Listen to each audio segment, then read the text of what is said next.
please call the roll. Committeeman Britting. Committeeman Hand. Here. Committeeman Lapani. Present. Deputy Mayor Payne. Here. Mayor Ciccarelli. Here. Administrator Ferrera. Here. Attorney Willard. Here. All right, please join me in a salute to the flag.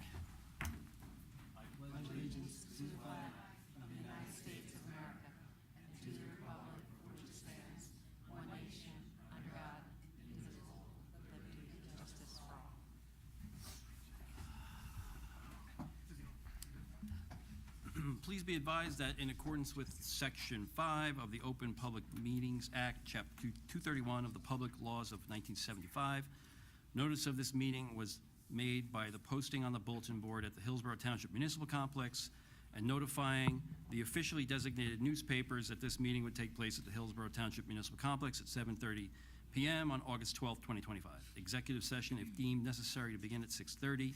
We did not have an executive session this meeting.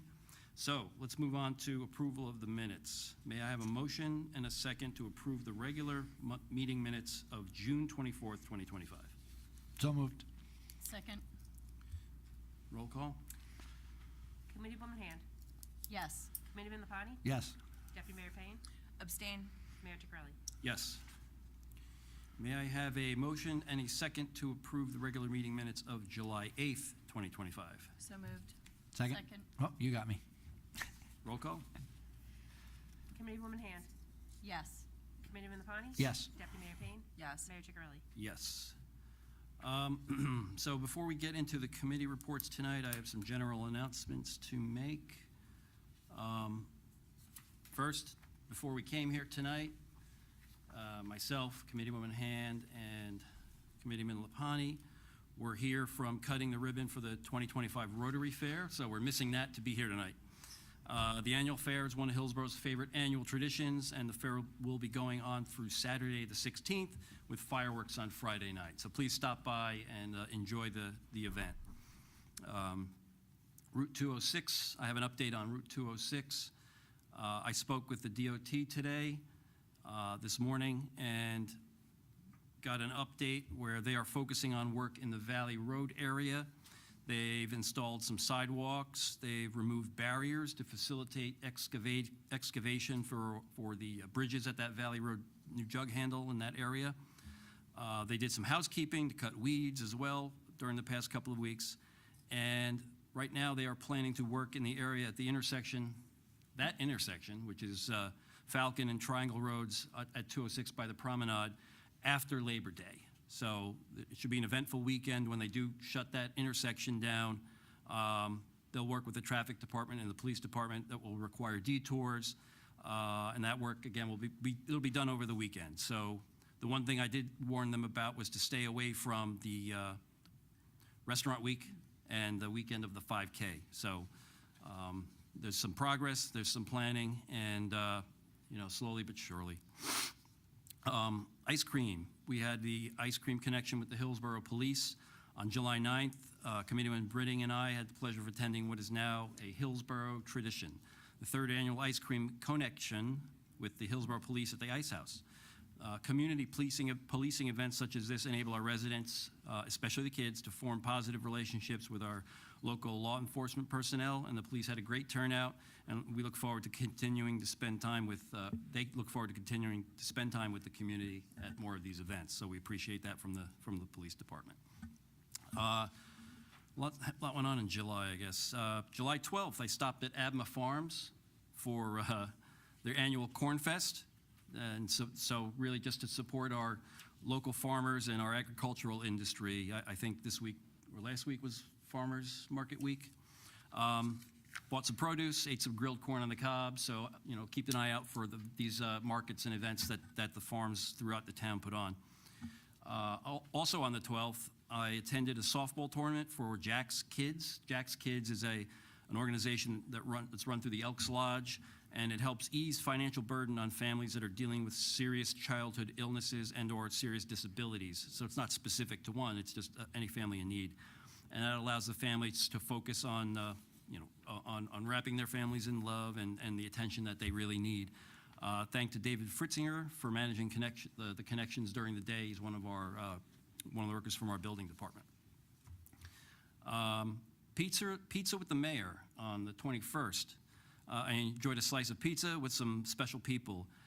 Nariaki Nishiyama won a pizza with the mayor at his Sunnymead Elementary School auction. So he brought his friend River and his mother to the Tomoko with him, and they enjoyed pizza, toured the mayor's office, rest of the municipal building, and I think the highlight was the police station. So, they were a little nervous about going in, but then River said, I actually want to be a cop when I grow older. So that was a good result.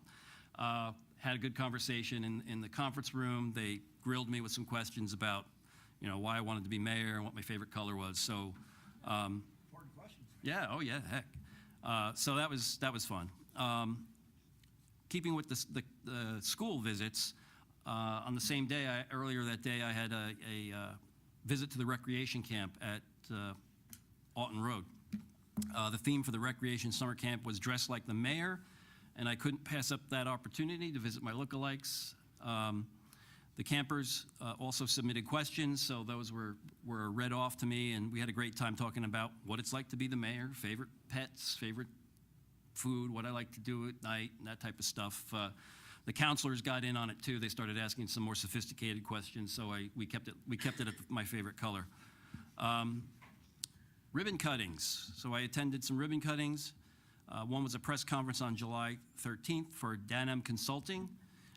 It was a launch of an AI, artificial intelligence powered software development for a digital enterprise platform, something new that they're going to be developing it in Hillsborough and working with Chennai, India. So it was kind of a virtual ribbon cutting, but well attended nonetheless. We also celebrated the grand opening of the Bottle and Barrel Liquor Store in the Mountain View Plaza on July 25th. That was a liquor license that was purchased last year, and they finally found a store and a piece of property to open up. So if you're a Hillsborough business, be sure to register your business as an HBA member to take advantage of the many business resources available, including ribbon cuttings and advertising and marketing and networking. So please join our HBA, Hillsborough Business Association. Wow, this keeps going.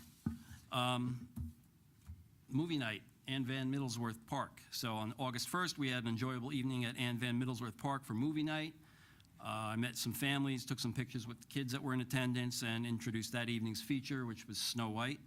And last movie night is coming in September, so keep an eye out for that if you want to attend. I think that's the, what's the one? The Blocks movie. Oh, it's Minecraft. Thank you. Minecraft. So a Minecraft movie. Here for all the valuable knowledge. Yes, it was on the tip of my tongue. It was on the other night. So that was fun. August 5th, that was National Night Out, another story about our outreach from our police department. Perfect night for the police to host their third annual National Night Out event. The entire Township Committee was on hand to enjoy the different events. Not only did the weather come through, but so did the people of Hillsborough. Residents observed or participated in a variety of activities and demonstrations. They dunked police officers in the dunk tank, played kickball and basketball with police officers, and watched various demonstrations.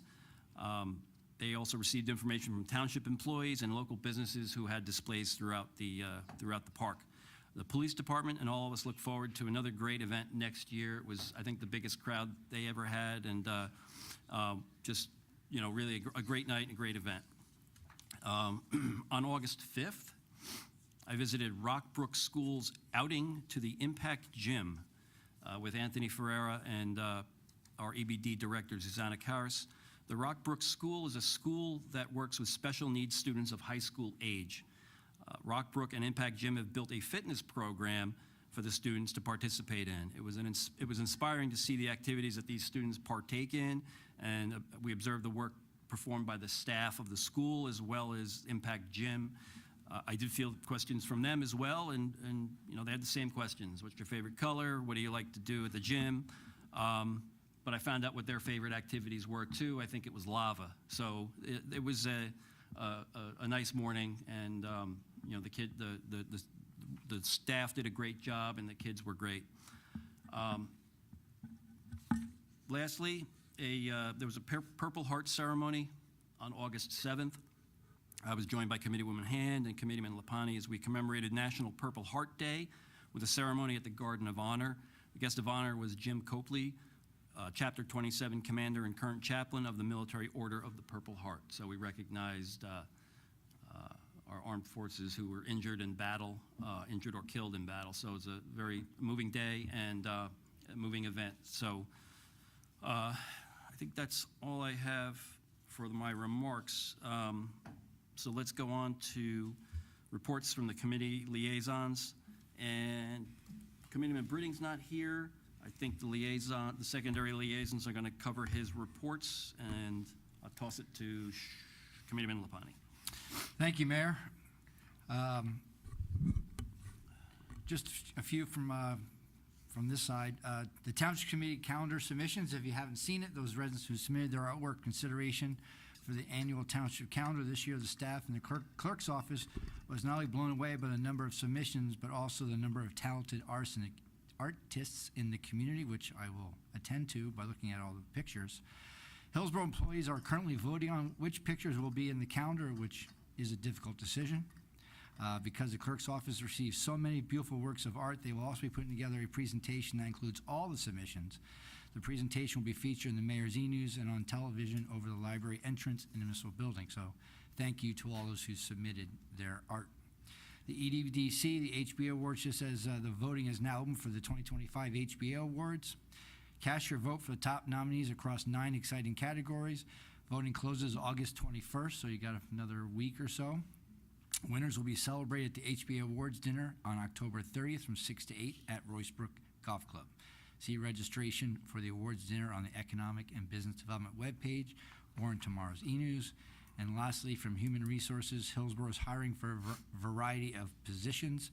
Please see tomorrow's e-news and Hillsborough Township website for more details. I will tag to Committeewoman Kane for the balance of Of the balance? Is that what we're doing? Yeah. Okay. Committeeman Britting's, yeah. Sorry about that. Okay. Hope everyone has a comfy spot. Okay. Health Department is planning its 2025 flu and COVID vaccination clinic. First one will be the end of September and several others through October. Please check the Health Department webpage at the end of the month for more information. Join Hillsborough Recreation at the Ann Van Middlesworth Dog Park for their second Doggy Summer Splashdown of the season. It will be a tail-wagging good time filled with music, dog pools, vendors, and more furry fun than you can shake a stick at. Saturday, August 30th, 9 a.m. to noon. This is a free event. The Fall Recreation Activity Guide is live for Fall 2025. It's full of amazing ideas for the whole family: basketball, STEM, cooking, Pilates, comics, and much more. So please register today. Fishing Derby will be September 5th. At Ann Van Middlesworth Pond from 5 to 6:30. Bring your fishing poles and we'll supply the bait. Prizes will be awarded. Please join us for our final 2025 movie Under the Stars, which includes Kickball with the Cops, followed by a movie screening of Minecraft. So I knew that fun fact. On Friday, September 12th, pre-registration is required and kickball registrations begin at 5 p.m. The ice cream truck will be there at 7 and the movie starts at 7:30. So,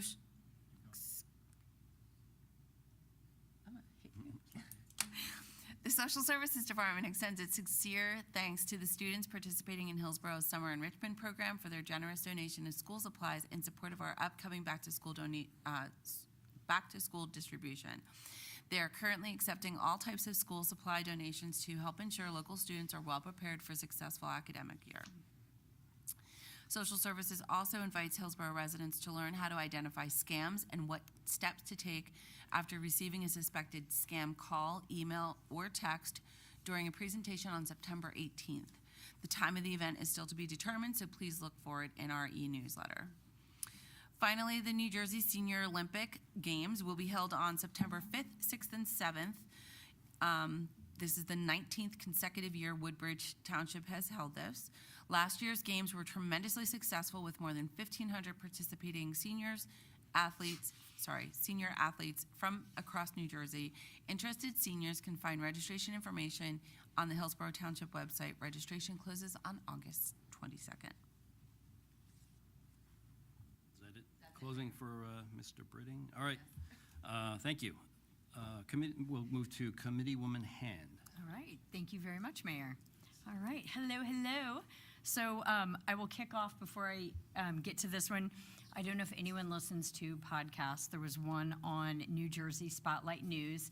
It's a little nerdy. It's all about New Jersey, and it's a daily podcast. But I was really excited as I was sitting, getting my nails done, listening to the podcast. They started talking about Duke's Farm. And they had highlighted, so I think it was this past Friday, they had highlighted Duke's Farm, and the article or the podcast was around accessibility for those, whether in wheelchairs or other mobility issues. And it was just so exciting, and it was such a delightful surprise to hear, Duke's Farm get highlighted like that.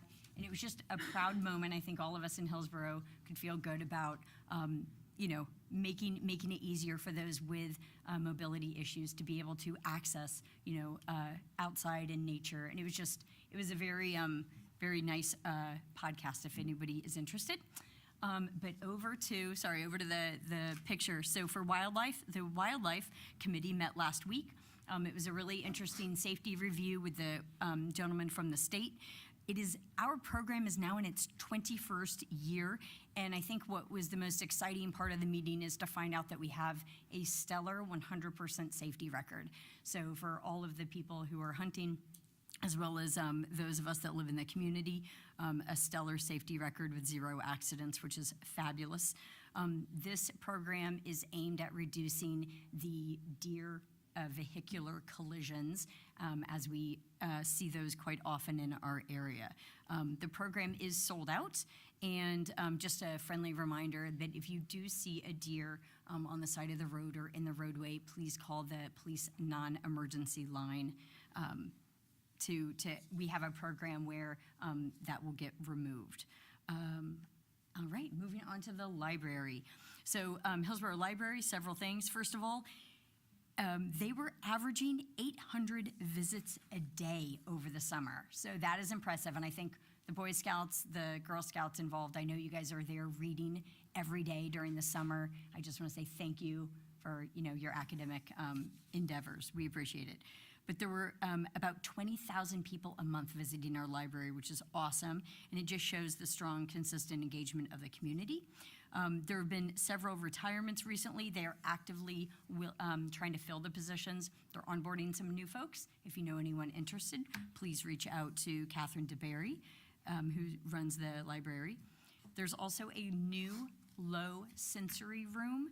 This is a new room. It should be completed by September, and this is a space designed for to support individuals with sensory sensitivities to provide a calm, quiet environment for those who need it. So again, fabulous idea. There was also, a couple months ago, I talked to you about a seed, like, fruits, vegetables, flowers, a seed library. There had been a tremendous amount of seeds that were donated. Over 1,000 packs, they're gone. Everyone took the packs, so that's awesome.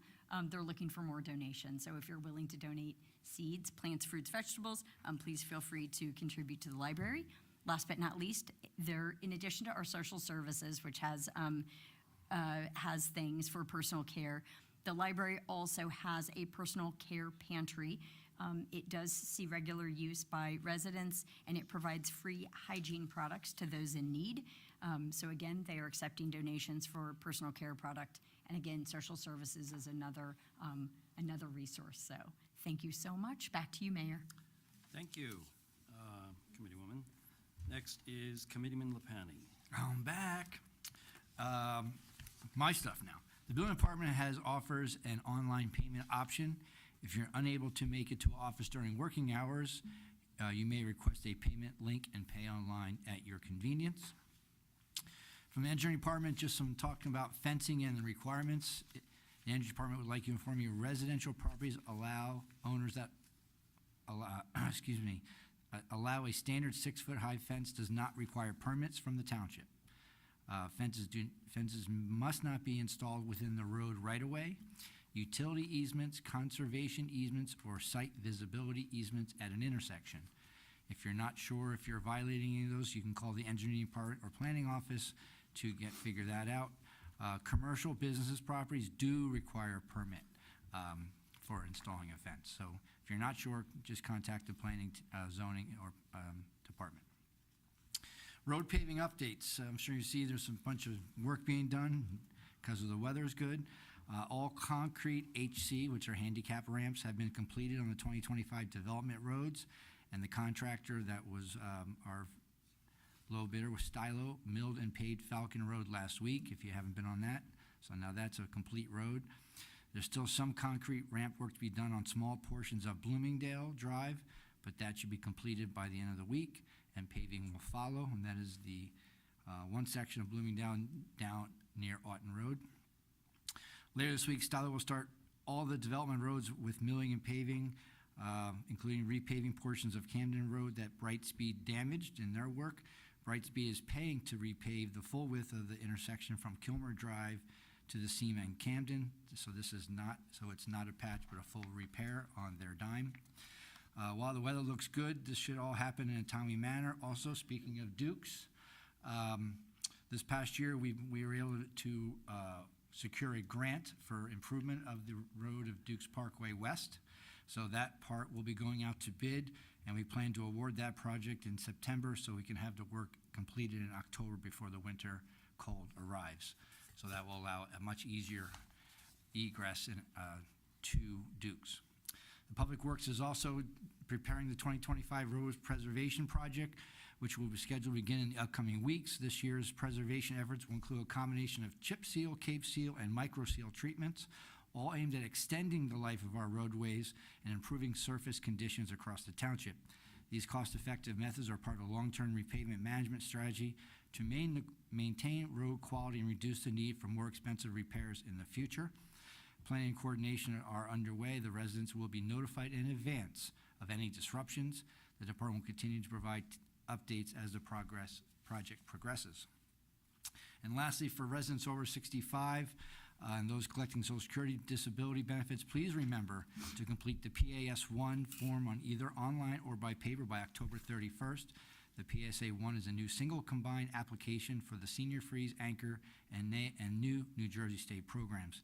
If you can visit Division of Taxation website for property relief programs at propertytaxrelief.nj.gov, or call them, I'll say that one more time, propertytaxrelief, all one word, .nj.gov. And lastly, I'd just like to shout out, if you watched any of the Women's Amateur Open that was out in the West Coast in Oregon, a young lady from New Jersey, a Mega Gane, Homedale, won the U.S. Championship. Will be a senior at Stanford, but her ties to Hillsborough are too. She competed at Roycebrook in the New Jersey competitions years ago when she was a high school student. And also, I had the pleasure of her beating the crap out of me in golf. My brothers and I happened to be at Pinehurst in 2020, and this 15-year-old happened to be hooked up with us. And as we go out there, I just politely said, "I'm sorry I'm going to stink in front of you, but if we hold you up, please feel free to move on." And she was amazing how well she played, and she was the nicest young lady, stayed with us the entire time, and was very polite even though we were not playing well. But congratulations to her and to her family, because that's a big deal. So that's all I got to say. Thank you, Mayor. Thank you, Committeeman. I think related to paving, we're also on the verge of having Brown Ave. So that relates to Duke as well, or at least what's going on over there. So Brown Ave is on the verge of being finally open, testing accepted by the state. So that's another project that we've put in the books. Deputy Mayor Payne. I'll do it really quick again, I promise. So Hillsborough Fire District has been working diligently on ways to better serve our community, introducing now Community Connect, a program that can help Fire District know you and your family better in the event of an emergency. Through the Community Connect website, residents can provide property information on the people who live at the residence, especially those with disabilities, information regarding your pets, where your shutoff valves are located for your gas and water, things like that, to help save your family if an emergency occurs. Look for the QR code and link in tomorrow's e-news on the Hillsborough Township website. This will automatically be loaded into their vehicles when they're coming. So if they have, your call is 1 Main Street, it immediately tells them there's 2 dogs, there's an elderly person who has, et accessibility issues, whatever, and they know exactly what they're looking for when they get into your home. So if you have a cat that hides, it's good to know, and really literally took about a minute and a half to upload all my information to the website. You can give it as much or as little as you want. For the police, they are hiring and accepting applications for NJPTC certified officers. Although applications are open until September 19th, there's a cap at 200, and we are just under that cap right now. Details are on the police website and will also be in tomorrow's e-news, but please don't wait. School bus safety, school's in session in just a couple weeks. With that in mind, the Hillsborough PD would like to remind Hillsborough residents of the following bus safety tips. Never pass a stopped school bus when lights are flashing. Be aware of increased pedestrian traffic in and around schools and bus stops. If on the opposite side of a median from a stopped bus, reduce your speed. You don't have to stop. Remember to allow for extra travel time and anticipate increased volume around schools. On July 8th, Chief McMahon met with a representative from J.A. Montgomery Consulting, an organization that specializes in designing and implementing complete risk control and safety programs. The chief welcomed the consulting agency's recommendations for resources and services that might be of value to the PD. The chief was also encouraged to take advantage of an upcoming training opportunities. Lastly, sustainability.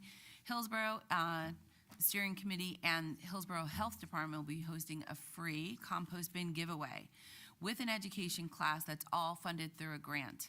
This class will take place here at the municipal building September 13th, 10:30 in the morning until noon. Only the first 50 registrants will receive a compost bin, and there are only 8 spots left. Visit the Sustainable Hillsborough website to register. That's all, Mayor, for real. Thank you, Deputy Mayor. Yeah, it's, having one meeting a month for the last couple of months, the audience here kind of gets a double whammy. You get like a double meeting at one shot. So a couple more things to report. Hillsborough, Best U.S. Moving, has, which is a national moving services website, has named Hillsborough one of the top 10 family-friendly towns in New Jersey, calling it a fast-growing, family-focused community. Hillsborough was recognized for its parks, schools, and active community, as well as family-focused activities such as Family Fun Day and Memorial Day parade. So another award for our town, top 10 family-friendly town. Restaurant Week, we're pleased to announce that Hillsborough's 8th annual Restaurant Week will take place beginning September 23rd. This annual tradition has been growing in popularity over the years and is now one of Hillsborough's most highly anticipated and well-received community events. See the press release tomorrow, e-news for more information. So the weigh-in for me is September 22nd. We'll see what I weigh before, and we'll see what I weigh at the end of the week. So No one likes restaurant week more than you.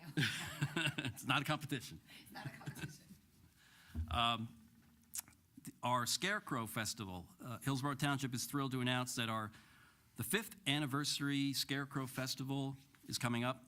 The festival will be open to visitors and voting on September 28th. The public is invited to the special anniversary award ceremony taking place in the central display area on October 29th. Registration is free. It's a free, fun community event. The registration is open now to all Township residents, businesses, organizations, classrooms, and sports teams. See the press release in tomorrow's e-news for more information about the Scarecrow Festival. The Hillsborough Township Social Services Department is also pleased to announce the upcoming Older Adult Resource Fair, which will be held on Thursday, September 25th from 2 to 6 p.m. right here at the Municipal Complex. And we're looking forward to what that fair will offer. The event will provide seniors and their families with access to a wide range of valuable resources, and we'll have a press release tomorrow about this as well. The Hillsborough Township Credit Card Advisory Committee will be accepting grant applications beginning August 18th for this fall round of 2025 grants. Applications are available on the Township website hillsboronj.gov, or can be picked up in the administration office for any township-based nonprofit, senior, or youth organizations to apply for grants up to $2,000, which will be funded through the Hillsborough Rewards Program. Again, there'll be e-news and more details there. Two more things. Hillsborough Night at the Somerset Patriots. Last Saturday was Hillsborough Night at the Somerset Patriots game, sponsored by the Parks and Recreation Department. It was the minor league Subway Series against the, I think, Binghamton Mets. So that's your team. I'm the Yankee guy. I had the honor of throwing out one of the first pitches, the first pitch, and our Hillsborough resident Emily Henderson sang "God Bless America," and residents had a fun time cheering on the Patriots, who won in extra innings. And lastly, the Mayor's Wellness Hydration Challenge. August is National Wellness Month, and a time to focus on and promote overall well-being. Throughout the month, we'll be sharing wellness tips in the Mayor's Wellness section of the newsletter to help inspire small changes that can make a big difference in our lives. So we're encouraging our employees to participate in a 2-week hydration challenge taking place from August 18th through August 31st, 2025. This is a fun way to promote healthy habits, and we look forward to seeing everyone join in and support each other in their hydration goals. I don't know if they're going to have that plant game or what the goal is, but here's my bottle. So we're looking forward to that. So stay connected, as always. You can stay connected with the events via the Wednesday Mayor's e-news and Thursday's Experience Hillsborough Bulletin. Be sure to follow and like the official Hillsborough Township Facebook page, X, formerly known as Twitter, and Instagram. Tune in to the Hillsborough YouTube channel and sign up for Hillsborough alerts for traffic and emergency notifications. So, on to the proclamations. That's why you're all here, right? We've got 6. What's that? Oh, yeah. So we have 6 proclamations, starting with Emma.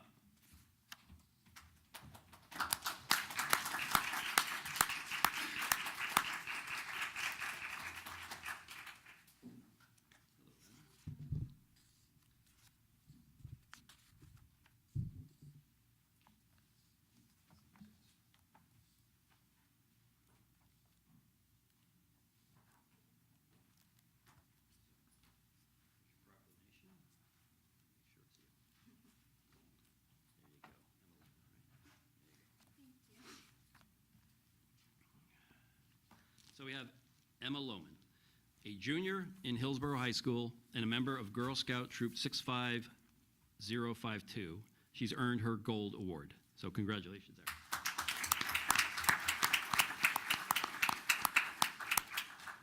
Emma's Gold Award project, entitled Project Revamp, was designed to create a positive and welcoming space for displaced youth living in group home, visions, and pathways. Emma refurbished the communal living space with new furniture and decor and set up annual lessons on the importance of mental health and design. She spent 107 hours on the project with the help of staff at Visions and Pathways and Girl Scout advisors. Emma is a Hillsborough High School varsity cheerleader, a junior coach for Pop Warner Cheer, an honor level student, and a board member of the Peer Assisted Living Skills, PALS Club. She volunteers during the summer at the extended school year. Now, therefore, be it proclaimed that we, the Mayor and Hillsborough Township Committee, do hereby recognize and extend our sincere congratulations to Emma Lohman for having earned her Girl Scout Gold Award, and honor her for those who have guided her, an honor for both her and those who have guided her. We wish Emma all the best in her future endeavors. So, congrats. Anybody else want to say something?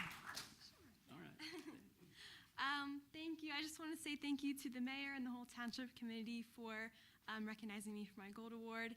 And I just want to say thank you to Mrs. Greco, Mrs. O'Brien, who have been very helpful in helping me through this process. And thank you to all my family who have supported me, my grandparents and my parents and my brothers who are all here tonight. So thank you and have a good night.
Neha Tolpati, a Hillsborough High School graduate, an upcoming freshman at the New York University Stern School of Business, and a member of the Girl Scout Troop 60527, has earned her Gold Award.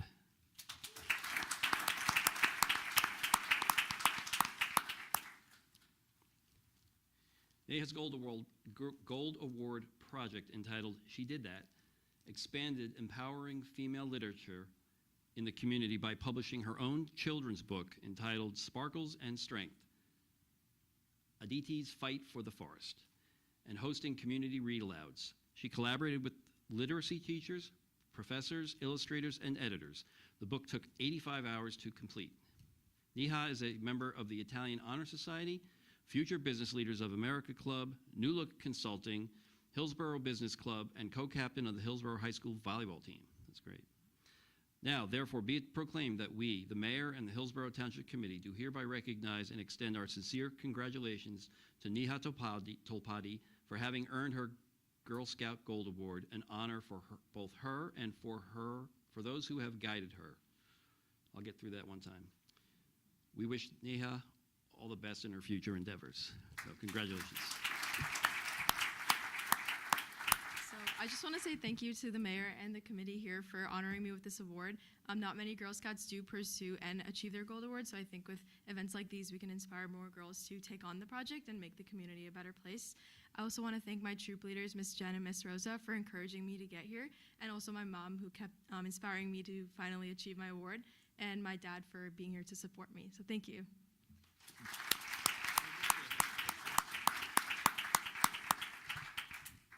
Well, your involvement with New Look.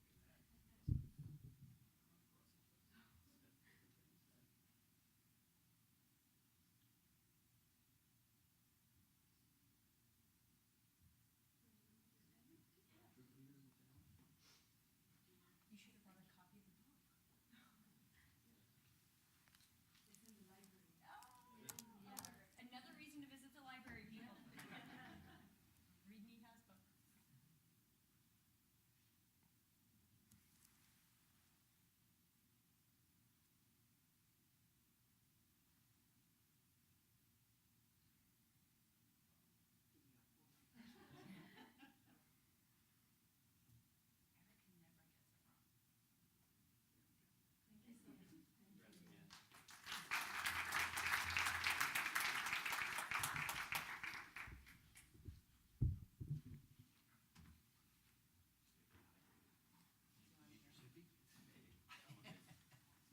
I'll need it after this one. Vishnu.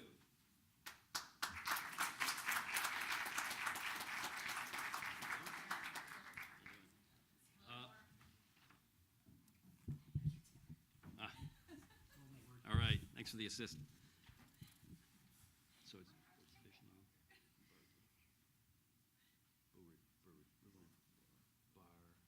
Birdwaj. Just want to make sure I get it right. Vishnu Bharadwaj, a Hillsborough High School graduate, Rutgers University sophomore, and member of Boy Scout Troop 89, has achieved the rank of Eagle Scout.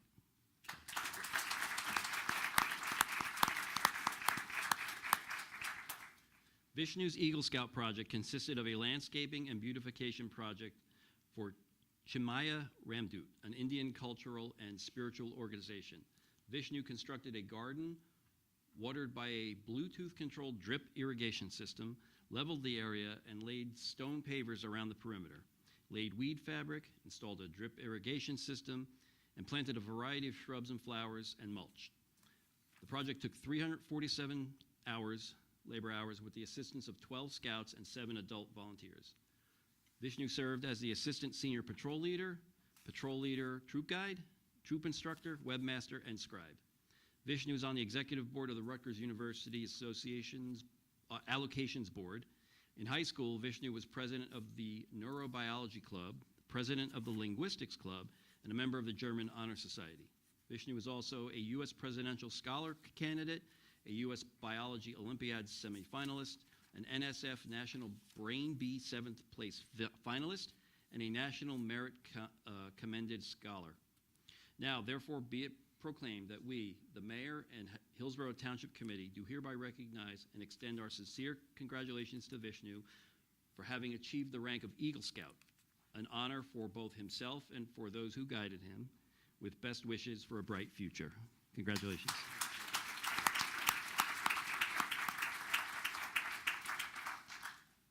First of all, I would just like to say that scouting has made an immense impact on my life. It's made me the person that I am today, and I wouldn't have been able to get to this point if not for the support of friends, family, fellow scouts, and scouting leaders. Just wanted to thank everyone for their support along this journey. I started scouting when I was in 5th grade, so it's been a really long journey. Also, I'd like to thank the mayor and the township committee for this proclamation. Really appreciate just commemorating my journey up till this point. Thank you so much.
Andrew.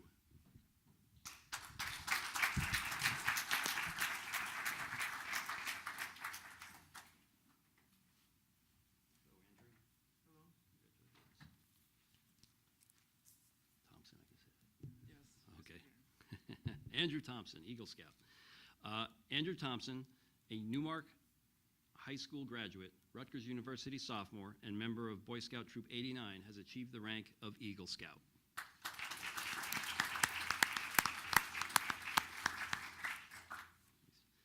Andrew's Eagle Scout project consisted of completing a school garden restoration project at Triangle Elementary School. Andrew raised funds for weed fabric, mulch, landscaping tiles, and plants. An automatic irrigation system was installed as well. The project took 169 hours to complete with the assistance of 26 people. Andrew served as patrol leader and assistant patrol leader. He also organized a camping trip to J. Edward Mack Scout Reservation. He received the Mary Ann Waldron Community Service Award, volunteered in road cleanups, car washes, and memorial flag placement in ceremonies. Now, therefore, be it proclaimed that we, the Mayor and Hillsborough Township Committee, do hereby recognize and extend our sincerest congratulations to Andrew for having achieved the rank of Eagle Scout, an honor for both himself and for those who guided him, with best wishes for a bright future. Congratulations.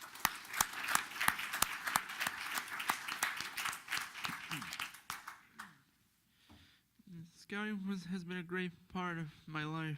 I started back in 2018, and it's great to be an Eagle Scout now. I would like to thank the mayor, the committee, my troop for this honor. And I would also like to thank my grandfather for coming out to this special occasion.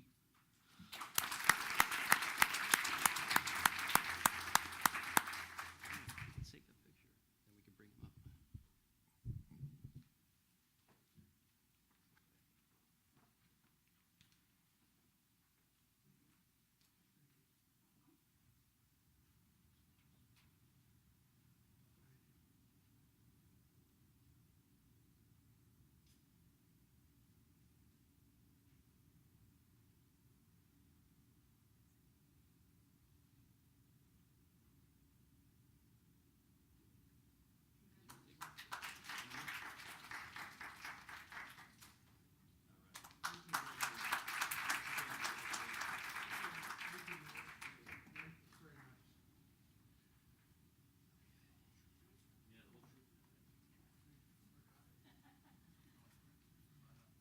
Troop 89.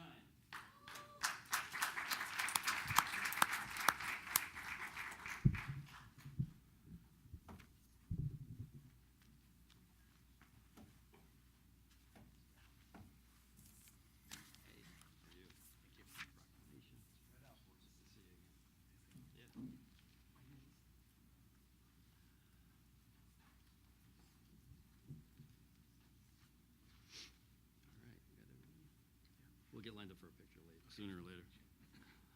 Boy Scout Troop 89. Troop 89 was founded in 1958 and is Hillsboro's oldest and first Scout troop.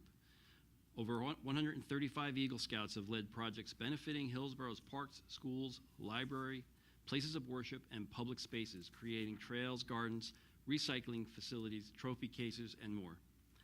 Troop 89 has earned the Gold Level Journey to Excellence Award for its outstanding performance in service, advancement, and outdoor activities. Although Troop 89's membership suffered during the pandemic, the troop has regained its momentum over the last 2 years and is thriving once again. Troop 89 has been a cornerstone of community service, leadership, and environmental stewardship for over 67 years in Hillsborough. Now, therefore, be it proclaimed that we, the Mayor and Hillsborough Township Committee, do hereby recognize and honor Boy Scout Troop 89 for its ongoing impact and inspiration to all who call Hillsborough home. Congratulations and thank you.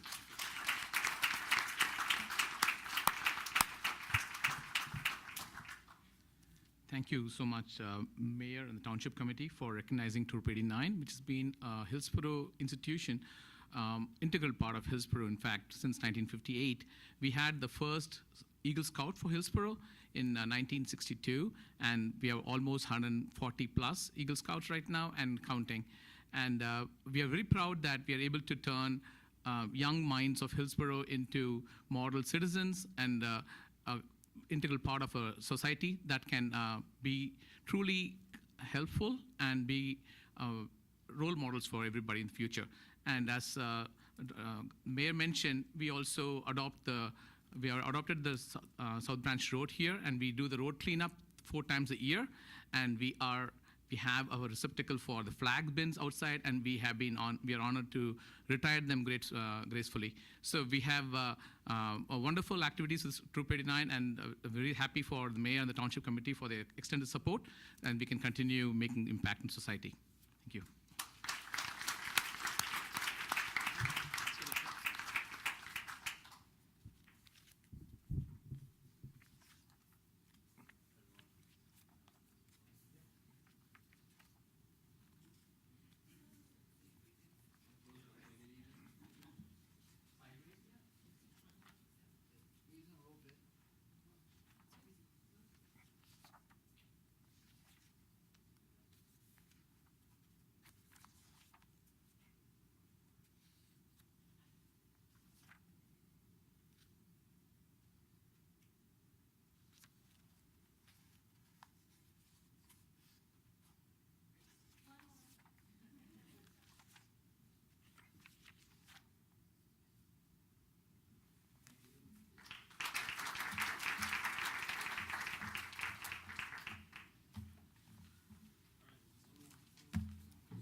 Yeah, let's be balanced a little bit. Yeah. Overdose Awareness Month. Overdose affects everyone from grieving families to first responders. There were nearly 80,400 reported drug overdose deaths in 2024, and approximately half involved synthetic opioids. Overdose Awareness Month aims to increase awareness of evidence-based strategies and tools that can help prevent overdose. Narcan distribution, naloxone, Narcan distribution programs can save lives by reversing the effects of an opioid overdose. The Hillsborough Millstone Municipal Alliance is working to prevent overdose deaths utilizing a strategy of educating the community about Narcan and getting Narcan into everyone's medicine cabinet.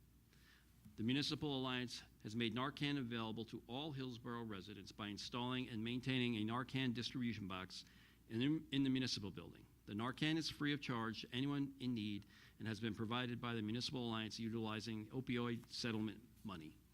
The mission of the Municipal Alliance, also known as Borough Aware, is to change and save lives by empowering the community to help manage and deter substance abuse and related issues through education, awareness, resource deployment, and advocacy. Now, therefore, be it proclaimed that we, the Mayor and Hillsborough Township Committee, hereby recognize August as Overdose Awareness Month and August 31st, 2025 as Overdose Awareness Day, and vow to continue to support the programs committed to preventing overdose deaths. So thank you for what you do.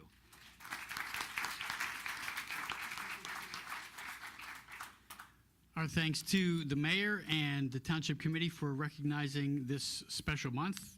It is an opportunity to honor lives lost, to fight stigma, and to spread hope for recovery. And so there's much work to do, and we will continue to do it together. Thank you.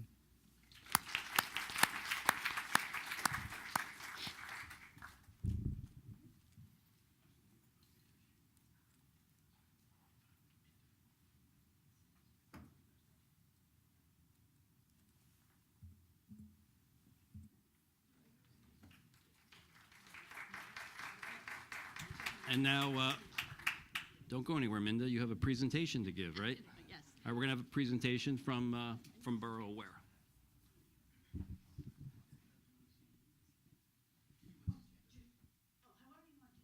Wherever, it's up to you. Probably just need to see the slides, so. Over here. All right, here you go. Okay. That makes you feel better. Thank you. All right. Yeah, What? What's that? She rehearsed it. She had to rehearse this.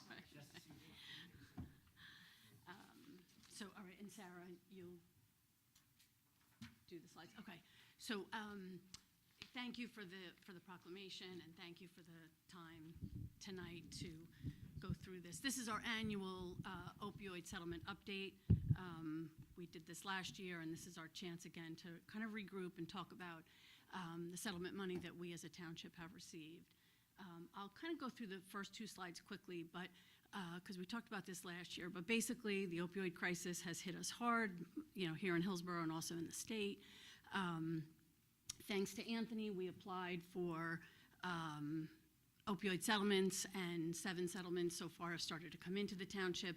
2 more, we just applied for 2 more in July of this year, so that's going to continue to have a stream of money coming into the township. This money could be coming through until 2038, so it's an ongoing stream of money. Sarah, you can flip. The task force was created in 2023. These are some members of the task force. There's a few others that are away on vacation. Our mission is to really reduce stigma, as Tim said, reduce stigma, raise awareness about opioid abuse and misuse, and also the coexistence of mental health disorders that often go hand in hand with that. We want to provide resources, programs for our community. We're very connected to the county.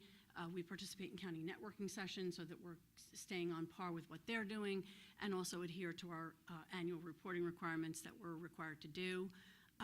The next couple of slides are some trending slides, just to give everybody an update. So this is in the United States since 2003. The middle line is the total number of opioid deaths that we've experienced in our country since 2003. You can see the huge spike there post-pandemic. We are seeing a little bit of leveling off and maybe even a little bit of a decline, which is hopeful news for us.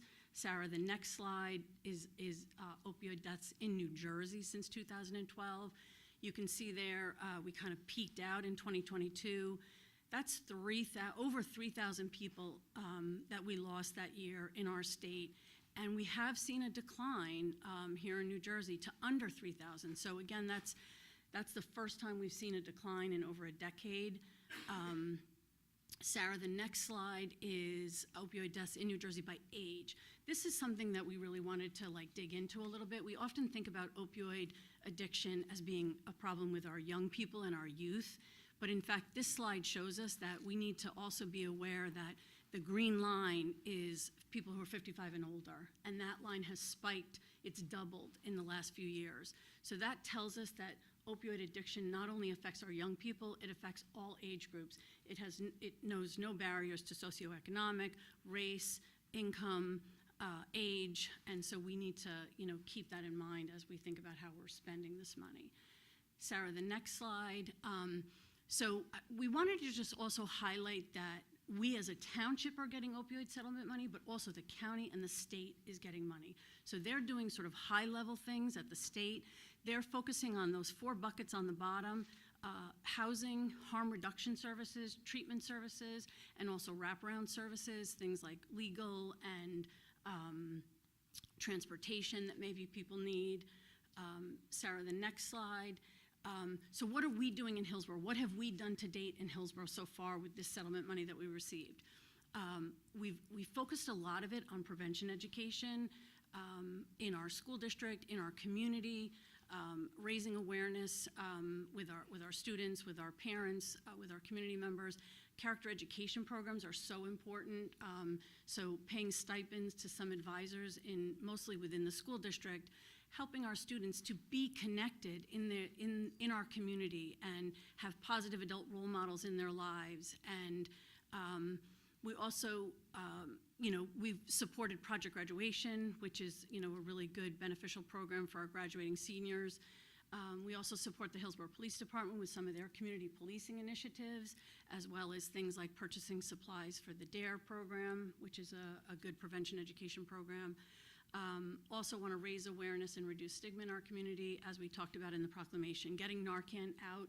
Narcan saves lives. So getting Narcan out to people in our community, educating people on how to use Narcan. You can't hurt anybody by using it. It's important for us to get that message out. Sarah, the next slide. So that's just a picture. We have the Narcan box right here in our building. We have Narcan available to us through the health department, through the police department. Sarah, the next slide.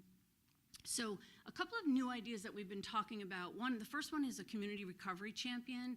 That's sort of a new position that we've talked about, hiring somebody, a local person who has lived experience and professional qualifications in treatment.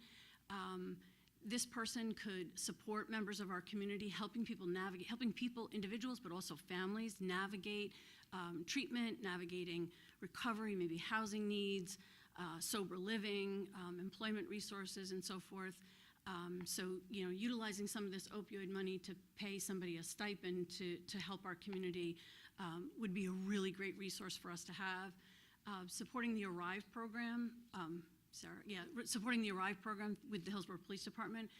The ARRIVE program is a national program and a county level program, and we've been instituting it here in Hillsborough. So it basically marries our police force with mental health professionals, because oftentimes if somebody is in distress with addiction issues, it oftentimes goes hand in hand with mental health issues. So it marries those two things together.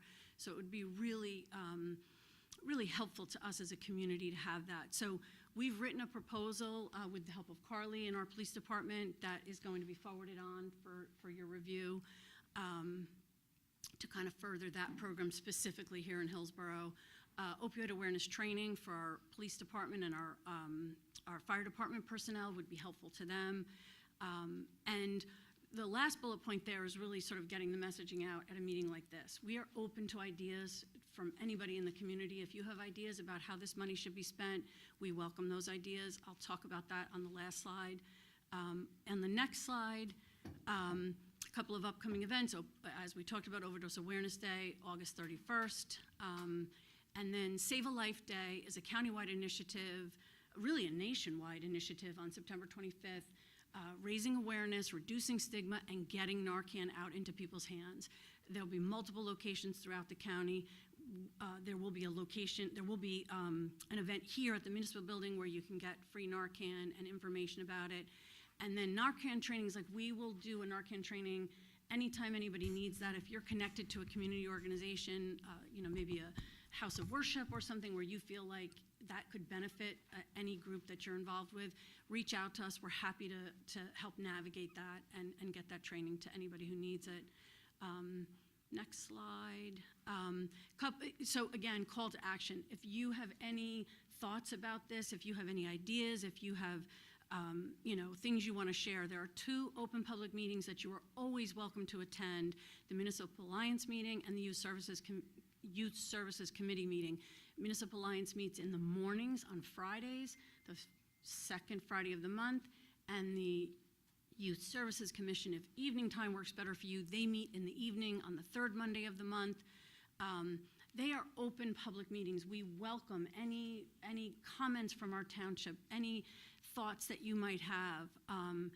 As I said earlier, this money will be sort of coming through the township. Some of these settlements will be coming through until 2038.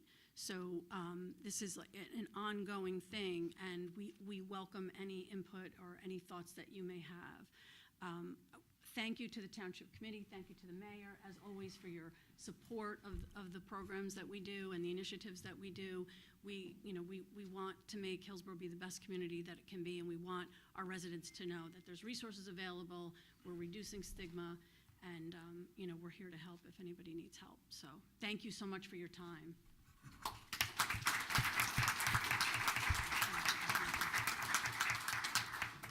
Mayor, if I could just for a second, it just amazes me, other township, other administrators that are not putting in for this grant from the beginning of time.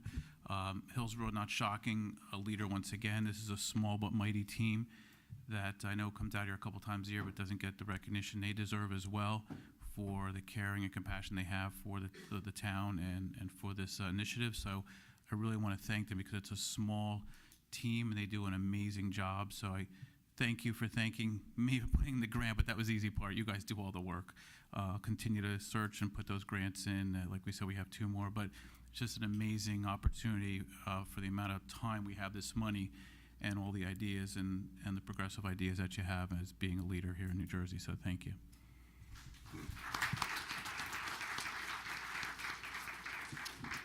We're going to take a short break, allow anybody who wants to leave, and then we'll get on with the business side of the meeting.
back on the clock. So, reminder here, we're going to hear all the comments from the dais on items on the consent agenda. And then so we'll hear all from the comments from the dais and then from the floor first. After that, if any committee member wants to take any item from the consent agenda separately for voting purposes, we'll give you opportunity to do that at the time.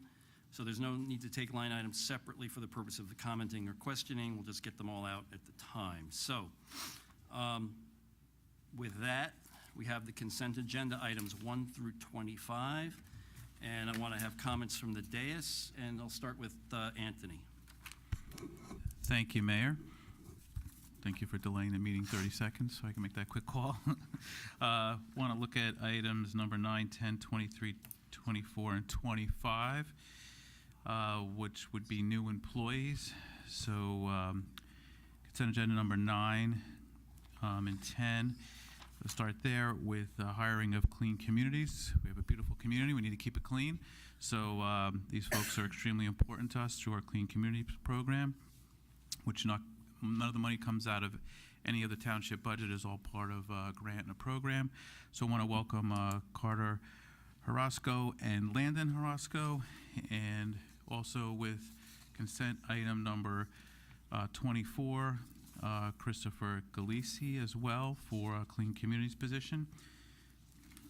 Want to look at next consent item number 23, Paula Morano for the position of part-time on social services. So we are super happy to have her, as well as our HR Director, Harriet Fenster-Good, for being here this evening, and our Assistant Director of Social Services, Kathy Fairburn, for being here. Super excited, great background, great customer service. Really looking forward to her joining the team tomorrow. So that's even better. So welcome aboard. Consent agenda number 25 for resolution hiring Jennifer Valley Glambaki to the position of bookkeeper for finance. Comes again with extreme experience in that position that'll help us in finance. So very fortunate to have her as well. So looking forward, I think, Wednesday as well. So, is it Wednesday? Not Wednesday. Tomorrow's Wednesday. Tomorrow's Wednesday. Thursday. Okay, so we're starting. They are starting very quick. We're giving her one day off right there. So I'm really excited, especially with the background, and especially important to me, customer service. So I'm very happy to welcome aboard both ladies and the gentleman for Clean Communities as well. So thank you. Yes. Welcome all on board. Welcome aboard. So looking forward to seeing you around the municipal complex. Other comments from the dais. Let's start with Committeewoman Hand. Do you have any comments? Does anyone else have questions or comments? I'm putting some order to this, so we ask you first. Otherwise, it would have been Britting, but he's interesting. not here. All right. So I did have a question. This one should be easy. Number 6, MS4. And I had to look up what MS4 means. It stands for Municipal Separate Storm Sewer System. There were a tremendous amount of undisclosed, or what was the phrase? I'm sorry. It was talking about manholes and the infrastructure mapping. And it just showed unidentified manholes. So there were like 3,000 unidentified manholes in Hillsborough. Is it just, I'm just trying to understand what this is about. I understand the mapping and the need to do it. Why would they be unidentified? Is this just building over time that these weren't mapped, or what's up? I think that's probably a question. Well, let's go to the engineering liaison. I'll be the old man first. So these are all required by the NJDEP. This is part of our stormwater management requirements. So essentially, these are all things that we will have to go out and identify over the next year. So they have identified the holes, but then they have to now, quote unquote, identify them. So in the map, so is due by January 1, 2026. So that's what we're in the process of doing all this. This is basically putting into play the work that needs to be done to satisfy the DEP requirement, as well as number 5. Yeah, understood. Just didn't know why they weren't identified in the past. Just, this wasn't a requirement in the past. It's a new requirement, hence we're doing it. Correct. All right. Did anyone else have questions on that one?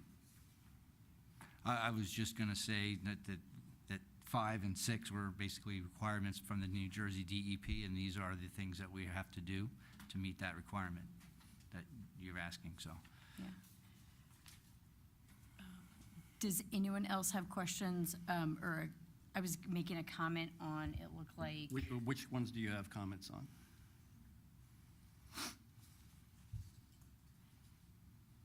all right, we are changing it up.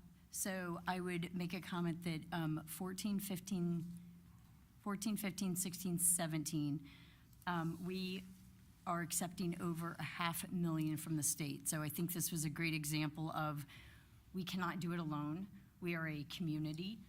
We need, the municipal level, the county, and the state to be able to work together. So this was exciting to be able to have this revenue coming into the town, and excited to see it, happy about that.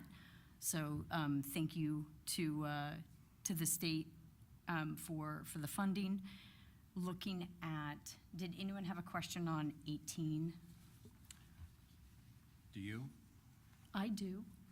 But I think it would be helpful if other folks have questions, we should, have a discussion. As I stated, we would like, I addressed Administrator Ferrara, he gave his comments. I asked you for your comments. I'll ask Committeeman Lapani for his, and then I'll ask Committeewoman Deputy Mayor Payne. Yeah. So anyway, on 18, this is with Pannoni. So a question about the roadways. So it looks like this was done in 2021. This is the 5-year look. I guess my question is, with the AI system that they're using now, what should the township expect as far as, it looks like it's an improved system, right? That we are using AI for the roadway systems and to, look at and evaluate them. How often, will this be every 5 years? And, any comments on technology? Sean, as engineering liaison, you want to address that? Back again. Yep. So the original, when I was mayor back in 2020, we started this program to identify all our roads and do hard data. So we used AI back then. The company that we used at the time drove all 212 plus miles of road, downloaded into a database, rated them on a 1 to 5 scale, and with a color scale of green to red being bad, green being good. We use that to start our road preservation plan, which we have continued to do both via bonding and other work. We are now at a point that we have done a lot of roads, so we would want to reassess where we are and update the map. Unfortunately, the company that we originally used is no longer in business. So, which happens, I guess, with a lot of AI tech companies. They come and go. The work was fine. It's just that company doesn't exist anymore. So we have a new company now that Pannoni has identified that we're going to utilize, not only them to update the road mapping to what we are now based on all our improvements, but also help with the MS4 mapping of the unknown manholes that you, Unidentified manholes, I believe is the term. So doing that all at once is a cost savings because we're actually getting 2 for 1 on the survey. So then that will allow us to update the maps and also finish the MS4. So we were able to save some money doing that all at once. But this will be an ongoing thing to answer your question as we do roads, updating these maps so that we have a clear understanding for our road preservation plan, where we are, and more importantly, where the residents can look at the maps and see where they are and how they rate with their neighbors and streets around the road, because everybody knows the condition of their road, but may not understand the conditions of the road on the other side of town. So we have taken the dartboard or stencil colored maps, and now, as Anthony would say, we like data. We like to have proof of what our decisions are, and this system has proven to be very helpful in determining which roads need to be done fairly based on condition versus opinion. think the township would love to hear about the money we saved, since taxes are a big topic right now. Do you know, because those were obviously two separate contracts, both with Pannoni, they're outsourcing to the AI company. Do you know what we saved? Off the top of my head, I don't, but I'm going to say probably around $20,000 to $30,000, because I think to do it by itself was close to that. Okay, it would be. The first that time, would- the first time we did, I believe, it was about $40,000 to do the initial study. It was, yeah, I looked it up. It was, I believe, 55. Yeah, it was 55 the first time, and I think this one was, what, 38? Yeah, so the mine doesn't die yet, so I'm still going there. Not bad for 6 years ago. All right. I had another question on 22. This was, and this may be, Mayor, this may be a question for Attorney Willard. So just looking at the contract for the solar, and again, this looks like a very long-standing project. There were dates of 2018, 2023, and this was a solar project with Belmead Depot, and I believe this is for the GSA property. You know, it's a great idea to have solar out there, very excited about it. Just wanting to understand the benefit to the town. It looked like there was a 60,000 payment, 60,000 times whatever megawatts. There was another 14,000 times the megawatts in an escrow. There was also, so just from that perspective, do we know what the township would realize? You know, is this going to help folks' energy bills? Like, what's the benefit of leasing this land for the solar farm? Yeah, either Anthony or Bill, you can talk about the legal, but before he There's talks not about, much- As you guys know, this was Mr. Bernstein's project because he was involved as counsel for the purchase of that property. As you can see, the documents were prepared by Mr. Bernstein. I am aware of it. When the township purchased the property, one of the things they wanted to do to fund that purchase was, in fact, put a solar field on the property, earn some income from that stuff, that energy that's created will go into the grid. It's renewable. It's renewable energy. It's considered a clean energy source. So that was the plan. To purchase the property and to use this solar project. Unfortunately, it's been delayed for quite some time because it took a long time to get approval process. My understanding was part of it is the grid being able to handle the influx of various solar projects and creating energy to put into the grid. They needed additional lease of land because they had a new routing plan and PSE&G that they designed with PSE&G. So they're asking for an easement to get to that particular location, and they're going to put some improvements in there to hook the project into the grid. So that's what I know about. So back to your initial question, but Bill is correct. It's been taking a while because of the power grid, and we had to work through that, and there was some issues there, as well as it's a state program, and they had to go through a lot of hurdles to get that. But the benefit, I believe, and don't hold me to it, I don't have it in front of me, but 50% of the power will go to low-income families. 50% of it would have to do it, so it would benefit the folks here in Hillsborough. And I believe the rest of the 50% also can be utilized by residents here as well. So I believe at least 50% has to go to low-income families as part of the community solar program. it is in the presentation that they made to the planning board. I watched it online. So there is more information, specific information about that plan from From the solar company. from the solar company. So that might, that has very But I know, specifics. but I know at least 50% has to be for low-income families, which is part of the community solar program out by the state. And do we believe, just with the current administration, do we believe any of the government funding around solar for this project will be impacted? Government funding? Well, I don't know, sir, but this is a private company doing it, but there's no real government funding for this project. This is their own, they apply for a permit through the, with the BPU and PSE&G has to be, and Anthony did the first solar that we had approved back right during COVID was significantly larger, and public service did not allow it to happen because it was too much power back into the grid. So we've been dealing with solar companies. This is probably the third one for this site that we've dealt with that have come and go because they couldn't get through all the red tape of the government, so to speak. So not just, and it's still, we have some hurdles we have to cross with the property and with some people. But this has been approved and essentially by the BPU, by PSE&G, by the state. So it is just now waiting for some final things to be done to be put into action.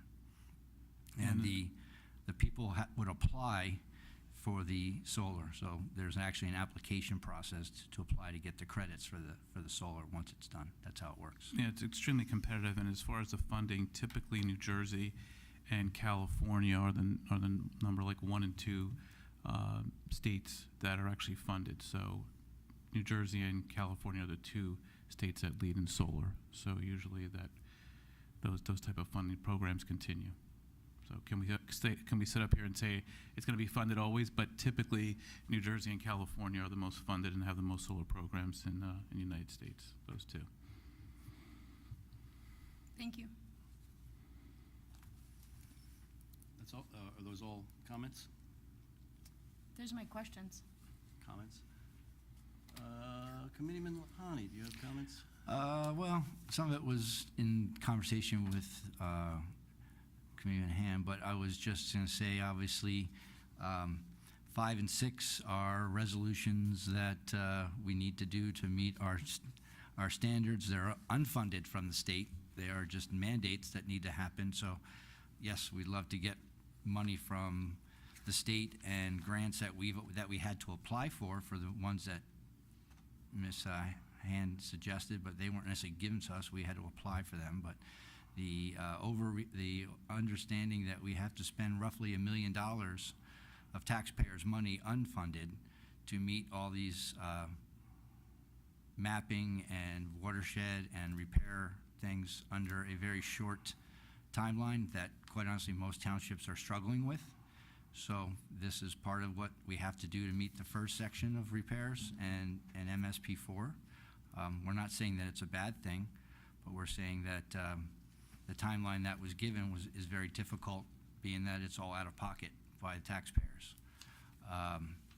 The continued mapping of the roads that we were able to, Route 8 on 18, that we can marry the 2 together to do some cost savings, as was Hand said. You know, the first one was $50,000. I recalled it in the 40s, but 50 is even worse.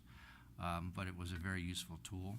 So we're happy to continue that program, and I think most of the residents are very happy with the paving program as we've talked around town with what we've done over the past 6-7 years since at least I've been in office.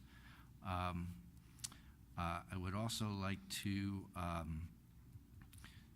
welcome all the new employees, as Anthony had stated. But more importantly, the last thing that I'll say, and then I'll leave it with all these, is that there's no town that applies for more grants than this town that I know of. If you don't know Hillsborough, we actually hire a grant writer, a professional grant writer, to look at all these grants and apply for these grants that we can get monies back from. A lot of towns don't. They write their own grants or attempt to write their own grants, and some of these are very complex and take time. Our engineering department writes grants all the time in conjunction with our grant company to get the money we get for the roads and the grants that we get for the roads to save the taxpayers money. So yes, it's nice to get the money that we have here, but the state's not just showing up saying, here, you need to apply for it. So I'd like to thank the township employees, Anthony and the staff, for continuing to do that for the township. With that, good things get done, and it relieves the tax burden for the township. Thank you. Thank you. Deputy Mayor, anything? Yeah, so a couple things. I firstly want to thank, I love the new format of the agenda, how it's coming out with all of the comments from each of the department heads. It's a huge help to have all the information at first glance, and then it gives us the opportunity to ask the right questions directly to them before all this. So it's huge with all the other information that we get on the agenda. It really stinks to have one meeting a summer and then get 18,000 items on one agenda, but it's good to have all the information. The other thing I want to mention is, it's so nice that half of the agenda items are welcoming the new people. So you guys, I'm so excited to have you here. Thank you for coming and bearing with us tonight. It was a very long meeting already. Disfruta tu tiempo aquí. And I think that's everything.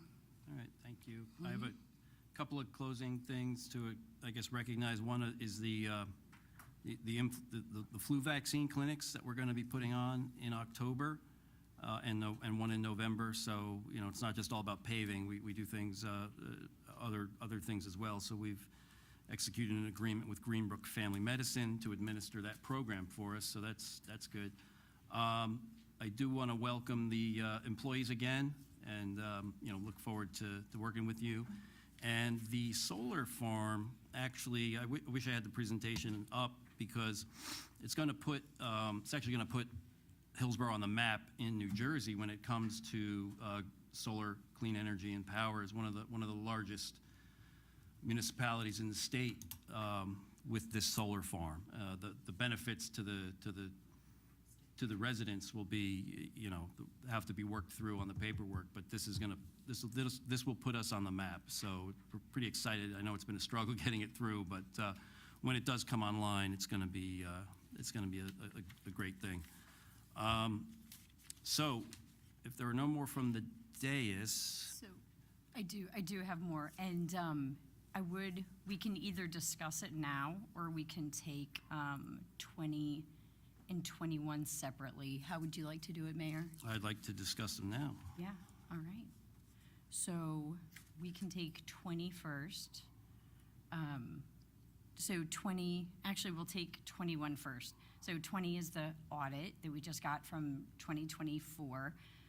The audit we were just provided on August 7th, which was last week. But I noticed on 21, on the corrective action plan, many of the items had, actually 6 of the 8 have already started to be implemented, which is great. We want findings to be implemented. But of the findings, yeah, there's 8 of them. They have, again, 6 have already started implementation. And as a township committee, I believe we were just made aware of that on August 7th. So I guess my first question is, when did we receive the audit findings, and who on the committee received them? Did we receive a draft audit? Didn't we receive a draft audit? Whenever the draft audit was sent, that would have been sent from from the CFO to the Finance Committee with a copy to the mayor for review. For the draft? Mhm. Yeah, we'd have to look that up. So, I'm sorry, so the Finance Committee and the mayor had the audit findings when? Because the rest of the committee just got them on August 7th. Well, if we had the draft one, that would be the first time we saw it, but the final, just came out.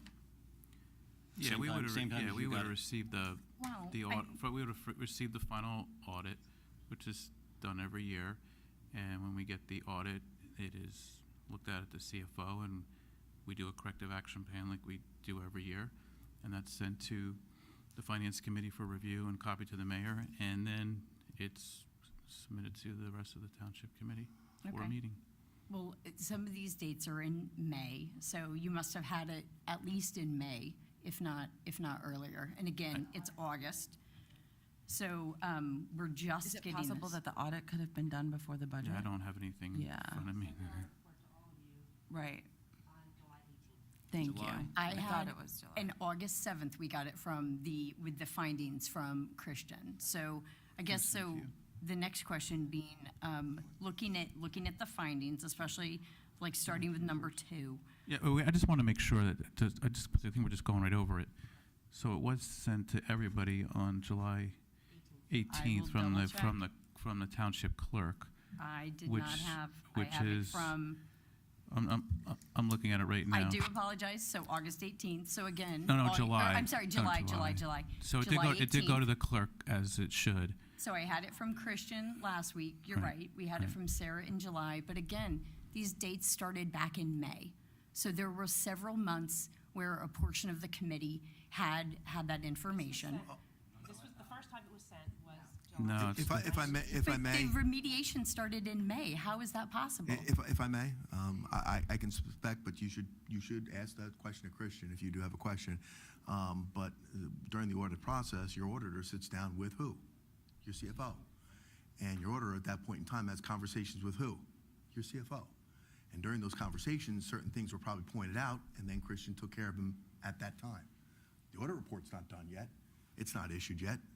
But during that process, I would imagine that's what Christian's, I'm just speculating. As he should. But I imagine that's probably what happened, and you can ask Christian personally, but I imagine that's probably what happened. The CFO sits down with the auditor, they go through the books, they go through everything. The auditor might have pointed out stuff right at that point in time, and Christian might have taken corrective action right at that point in time.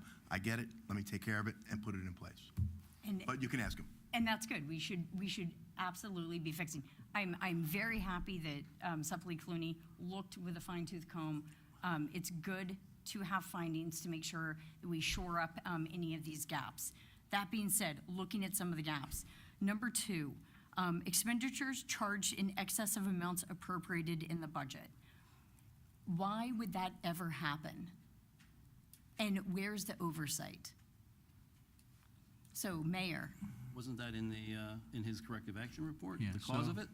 Every single thing is in the corrective action report, but this went out Did the public have in access to this? August 7th, and there's no, I asked the CFO and the clerk, there was no questions prior to the meeting, but every single item I checked with the CFO to make sure that the corrective action plan was put in place for every single audit item, so either it has been corrected or in the process of being corrected, as is done since I've been here for 20 years.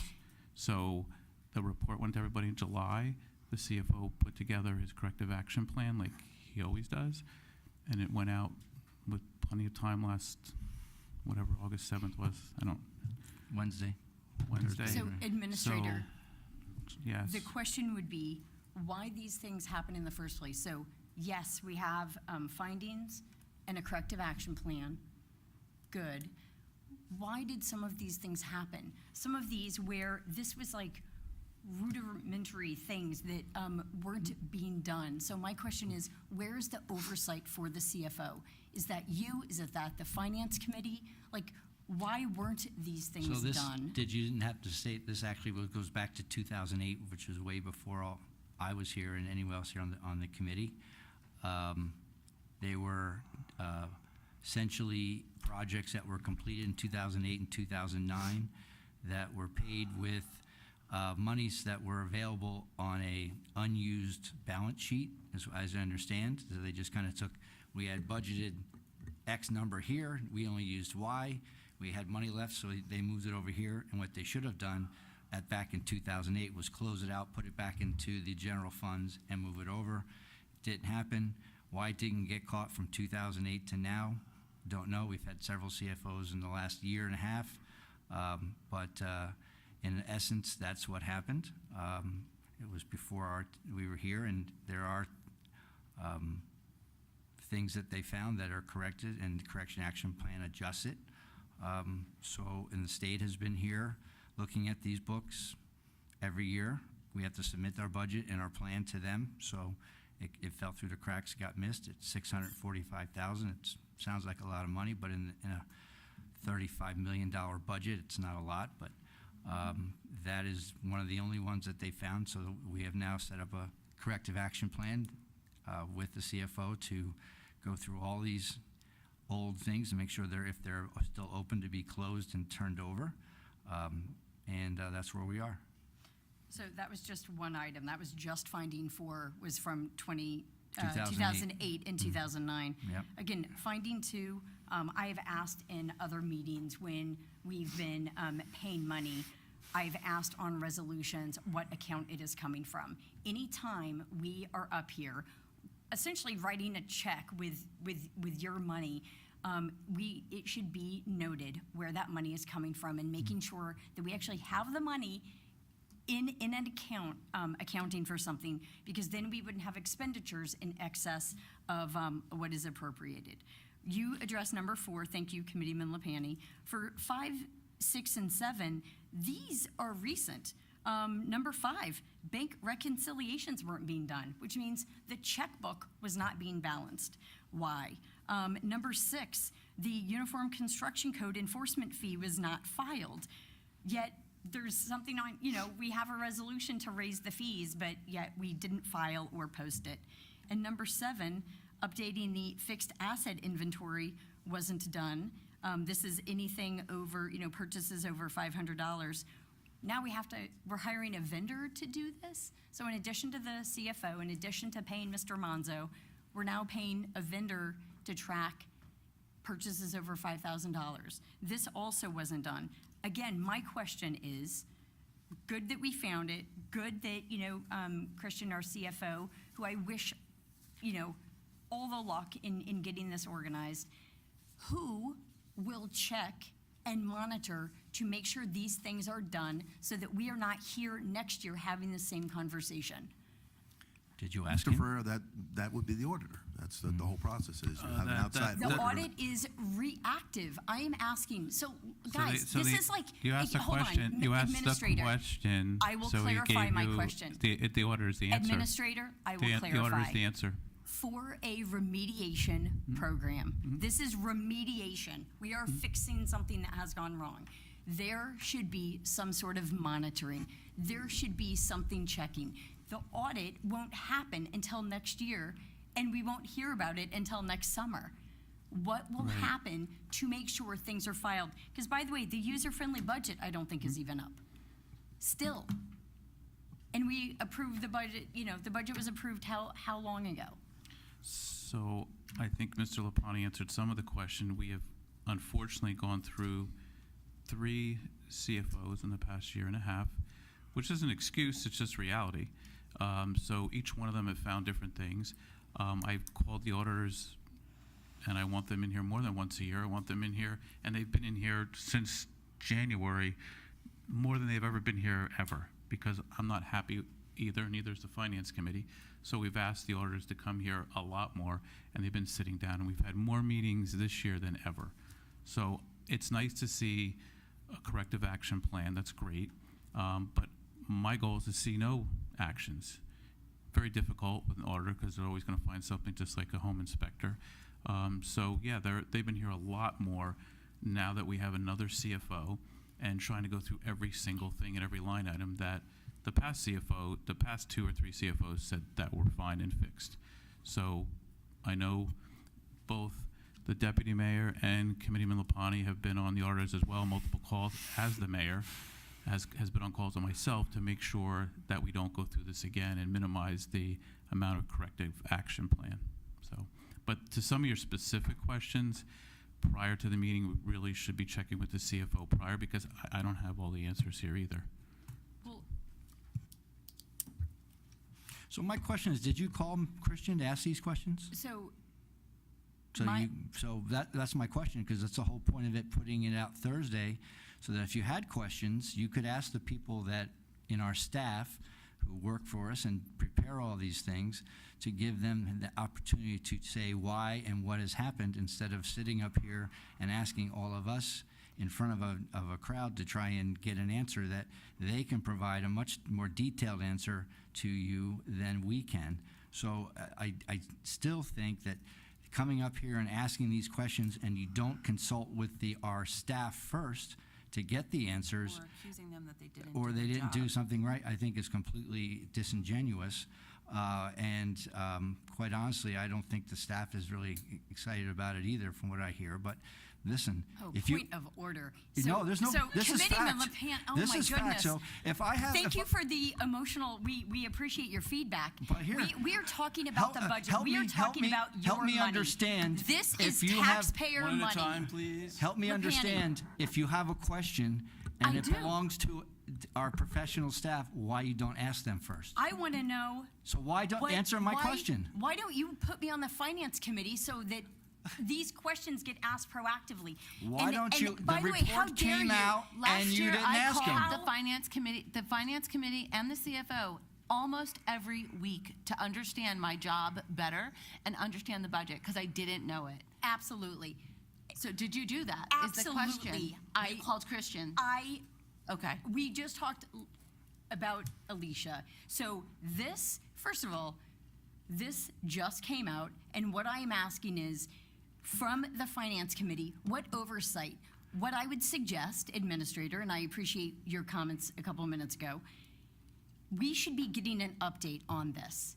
We should be getting an update if the implementations are supposed to be completed, at least the implementations started, I should say, by October 1st, then we should get an update at the committee meeting on these audit findings to make sure that the mitigations are taking place. There has to be some further oversight. This is about think there is. This is about supervision.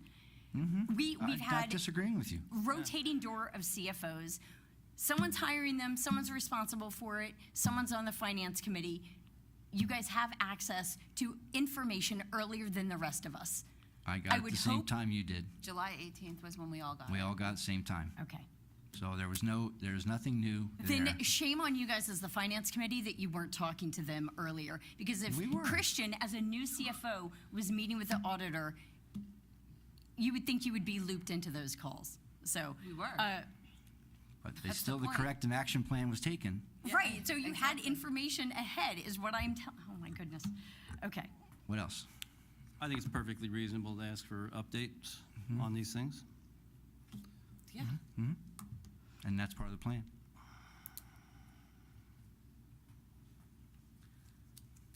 Are we back to her? Any other comments? Yeah.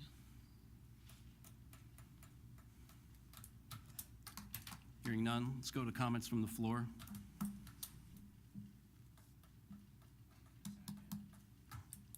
On the consent On agenda. the consent agenda only, not general comments on consent I told him he was agenda. going to be here for a while.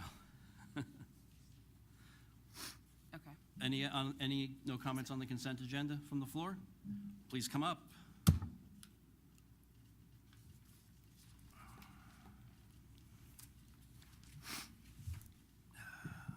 Good evening. Maria Janusik, 720 East Freck Avenue, Manville, New Jersey. I'm also a Hillsborough Township property owner, Block 86, Lot 3, 2155 Camplain Road.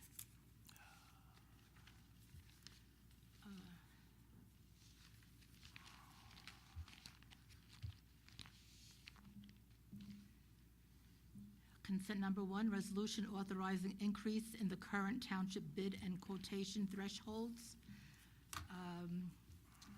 Whereas NJSA 40A:11-3 authorizes qualified purchasing agents of local contracting units to award contracts up to the applicable bid threshold established by the governor in consultation with the Department of Treasury.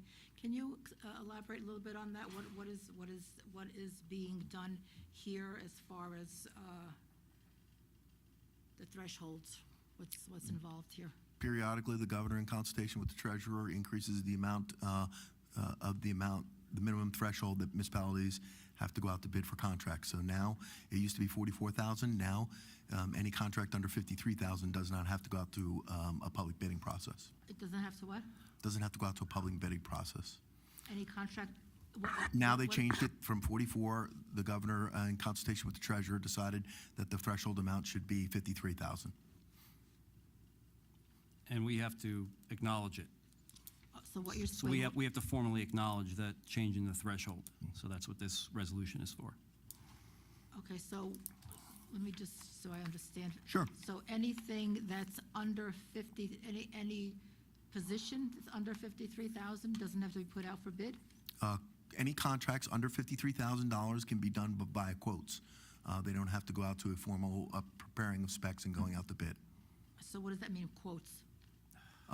You can solicit quotes from a number of different vendors, and just like you would submit quotes, maybe like you wanted windows at your home, you would contact a number of different vendors and you would solicit quotes for the project. Same thing the township would do.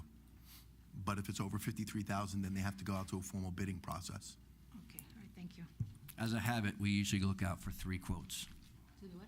as a habit, the township usually asks for 3 quotes when it's under the bid threshold. Sometimes we don't get 3, we ask for at least 3. Thank you.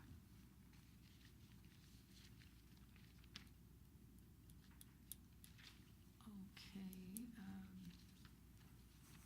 Consent number 4, resolution authorizing execution of stormwater facilities maintenance agreement for the Hillsborough 206 Holdings project at the property identified as 871 Route 206 North, Block 202, Lot 4, Hillsborough, New Jersey. So this was an application that had gotten approval from the planning board, but then changes were made. Was there ever a stormwater facilities maintenance agreement to begin with for this project? I'm not sure if there was an existing one, but this one takes into account all the improvements, because I think there's been updated improvements and some stormwater management measures at that property. So this particular agreement will take care of all the stormwater management facilities on the property. It requires the property owner to maintain those facilities, but it also gives the township the right to inspect the property, make sure they are compliant, and if they don't comply, it also allows the township to go in and perform corrective measures and then put a lien on the property for the amounts and costs incurred by the township in doing so.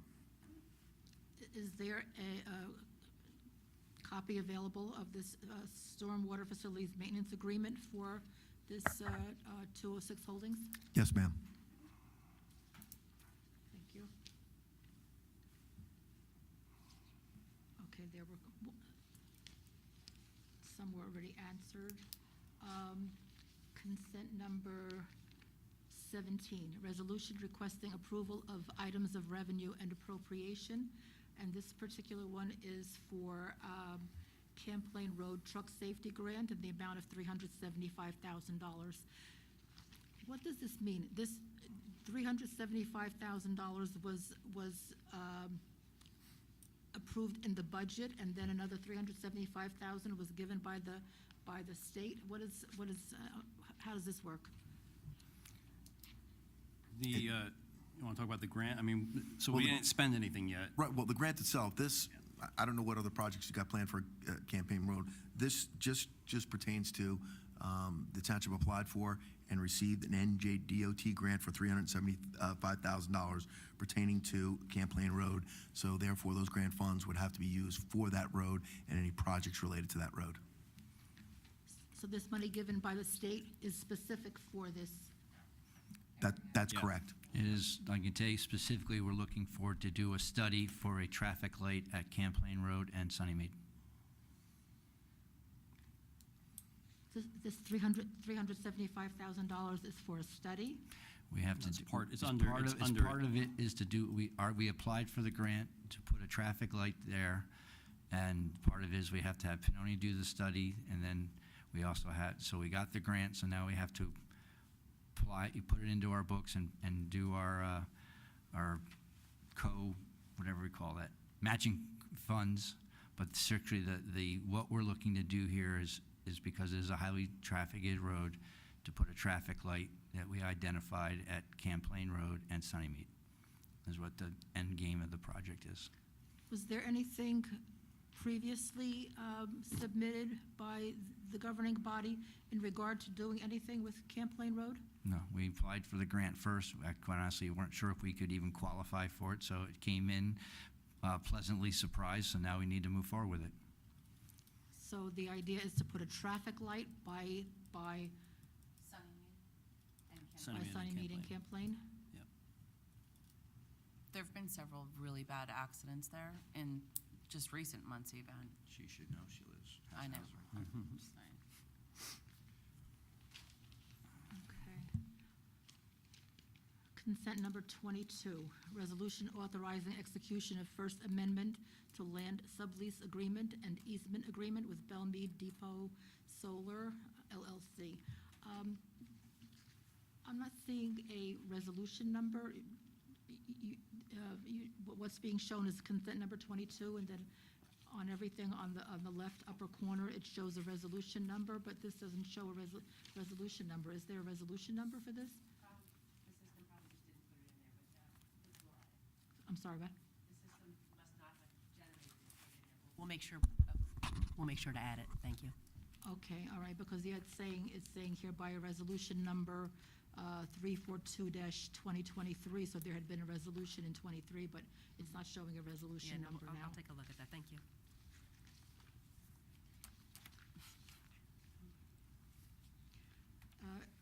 Resolution 25, consent 25, resolution authorizing the hiring of Jennifer Valley Glembaki to the position of bookkeeper in the finance department. Is this a new position, or is this replacing someone? It's, we're backfilling, it's, the position's been open for a while. It's not a new position, it's a backfill. So someone left it? Replacement. Yeah, Someone resigned, yeah. Yes. Someone resigned? Mhm. Okay. All right, and in consent 21, resolution accepting and approving the corrective action plan for the 2024 township audit. Is there a copy available of the corrective action plan? Should be. Sure. all right? Sure, after it's, and after adoption tonight, it'll be publicly available, sure. It wasn't available in the one that got published today, Sarah? Excuse me, clerk?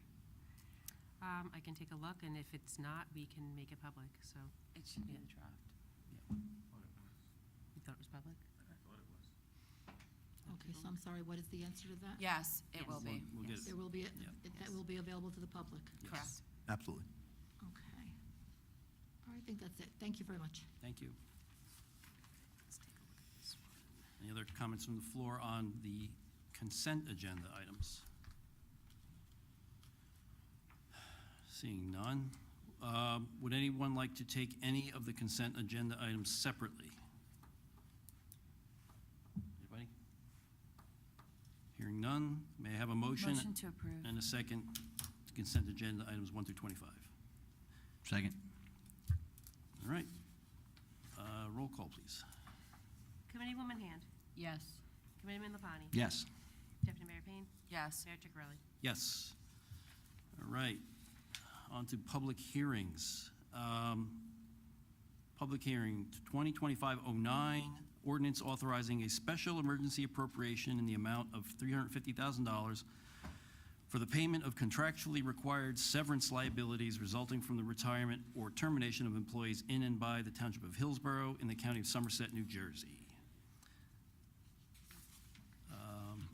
May I have a motion and a second to open the public hearing for ordinance 2025-09? So moved. Second. Any comments from the dais on this particular ordinance? I think we talked about this when we were doing budget talking, but I'll revisit this for the edification of the people and the public. So when we have retirees, they have accumulated sick time and vacation time that typically we have had, or we have in the past, just paid straight out in our budget year to year. It was brought to our attention by then temporary CFO Joe Manzo that there is a special ordinance appropriated or available for us to utilize that we can take that monies and break it over a couple years to ease the burden on the township and the taxpayers in particularly, instead of having to pay for it all at once. So we are utilizing that loophole, if you want to call it, this year to take care of the recent retirees of the last year. So that's all I have to say. So I would have a question. So I appreciate, I know when this was introduced at last meeting, I'd asked, how many employees? It's obviously a large amount of money. We did get the names of the 6 employees, and congrats to all of them for retiring. It sounds fabulous. But just wanting to understand the breakdown for these 6, because I was looking at the 1995 and the 2012 regulations that were limiting and capping the retirement benefits and sick and things like that. And I know there was also some sort of I don't think Hillsborough was included, but there was something at the state level that was actually reprimanding several towns for exceeding that retirement cap. So just wanting to understand, because just quick math dividing by 6, it's like 58,000, a little over 58,000 per person. But it looked like it was capped at 15 plus vacation time and things like that, and it was vacation only for the year. So, Mayor, I don't know if to direct that at you. I'm sure the Deputy Mayor can answer even more detailed on it because has a member in the family. But depending on when they're hired is depending on what their caps are. Yeah. So, for example, Officer Carolyn has been here for 30 plus years. So he has a certain cap that is different than an officer that was after 2005 somewhere. It was actually 1995 and 2011. So he Right, may be so- one of the only ones for the 95. He's on the one For or two sure. left. But again, just wanting to understand the math. Yeah, so I don't think it's probably not fair to divide it by 6, but I know that the HR director and CFO and our labor attorney, we went over this 100 times to And the make chief. sure. Good. And the chief. Yeah. To make sure that we were following all the rules and made sure we paid out exactly what we were supposed to pay. So we looked over it a lot of times to make sure that there was agreement from So for us the to union, from the labor attorneys, from the CFO, from HR, from everybody, to make sure of that. For us to feel comfortable voting on this, can you certify that we are abiding by and we are not exceeding those retirement caps? Yes, I mean, I can't, I don't think I can certify that. I don't think I'm maybe certifiable tonight. I'm not there sleeping all day, but I don't think I have, Bill, I don't think I have the right to Attest, certify promise. anything. Can you speak to it? I just did. So I did just speak to it that I just want to hear you say so it. you want to hear me say it? Yeah. So Say it again. yeah, I'll say Say it it a again. little So louder, Anthony. I met with the HR, labor attorney, the chief, the unions, the employees, everybody to go over this math, and the CFO to make sure that we made sure we followed every law. So they assured me we did. And we are not exceeding the caps. Correct. Thank you. Yes. That's what I needed Because to hear. those employees and those unions wouldn't accept that payout if it wasn't. Absolutely not. Any other comments from the dais? Just a shout out to Joe Monzo for putting all of that in writing for us. So hugely helpful. And I believe that'll be over I know Committee Malapani said a few years. I believe it's over 5 years. It says right here, Yeah. yeah. So 5 it's years. over 5 And years. we could, there's no prepayment penalty. If we should decide after year 2 we want to pay it all off, we can. Yeah. Well, this along with the 641, we're going to need to find about $1 million. So that'll be a good exercise for the budget next year. Yeah, no, not to delay the meeting, because I know we want to be here longer. And as you guys know, I've had about 2 hours sleep today. I did have a conversation with Committeewoman Hand. Sorry, I didn't have a conversation with the rest of you guys. But I was mentioning to her, a lot of times it's very difficult for us to decide or know when someone's going to retire in the state, because what we've been told, if you were married or have a partner and you pass away without putting in your retirement, they don't get anything. So a lot of our employees retire every year, but they don't really retire because they want to make sure they're taking care of their loved ones if they do pass away. So as I try to tell all my staff, give me at least 2 years of succession planning if you're going to retire. Sometimes they don't tell us until that year, so it's difficult. I wish the state would change that, because it's ludicrous, and I use that word a lot, for someone to have to keep putting in retirement when they're not really retiring. It doesn't make any sense to me. So we'd love to know when someone's going to retire, but sometimes they don't want to tell us. And I would say the majority of employees do tell us, because it's okay if you're retiring. We have a plan, we have succession planning, but sometimes we just don't know and anticipate that. And with some of the salaries, they're quite high, and this is why we need to do things like this. And now we have the opportunity over 5 years to spread over those payments. All right. I'm done. Thank you. Comments from the floor on the public hearing ordinance 2025-09. So if you're here to make a general comment, you're the last thing of the meeting, just so you know when to go. Yeah, I know, We'll say whether a general comment's not on the agenda, that's when you come up. I could answer his question now,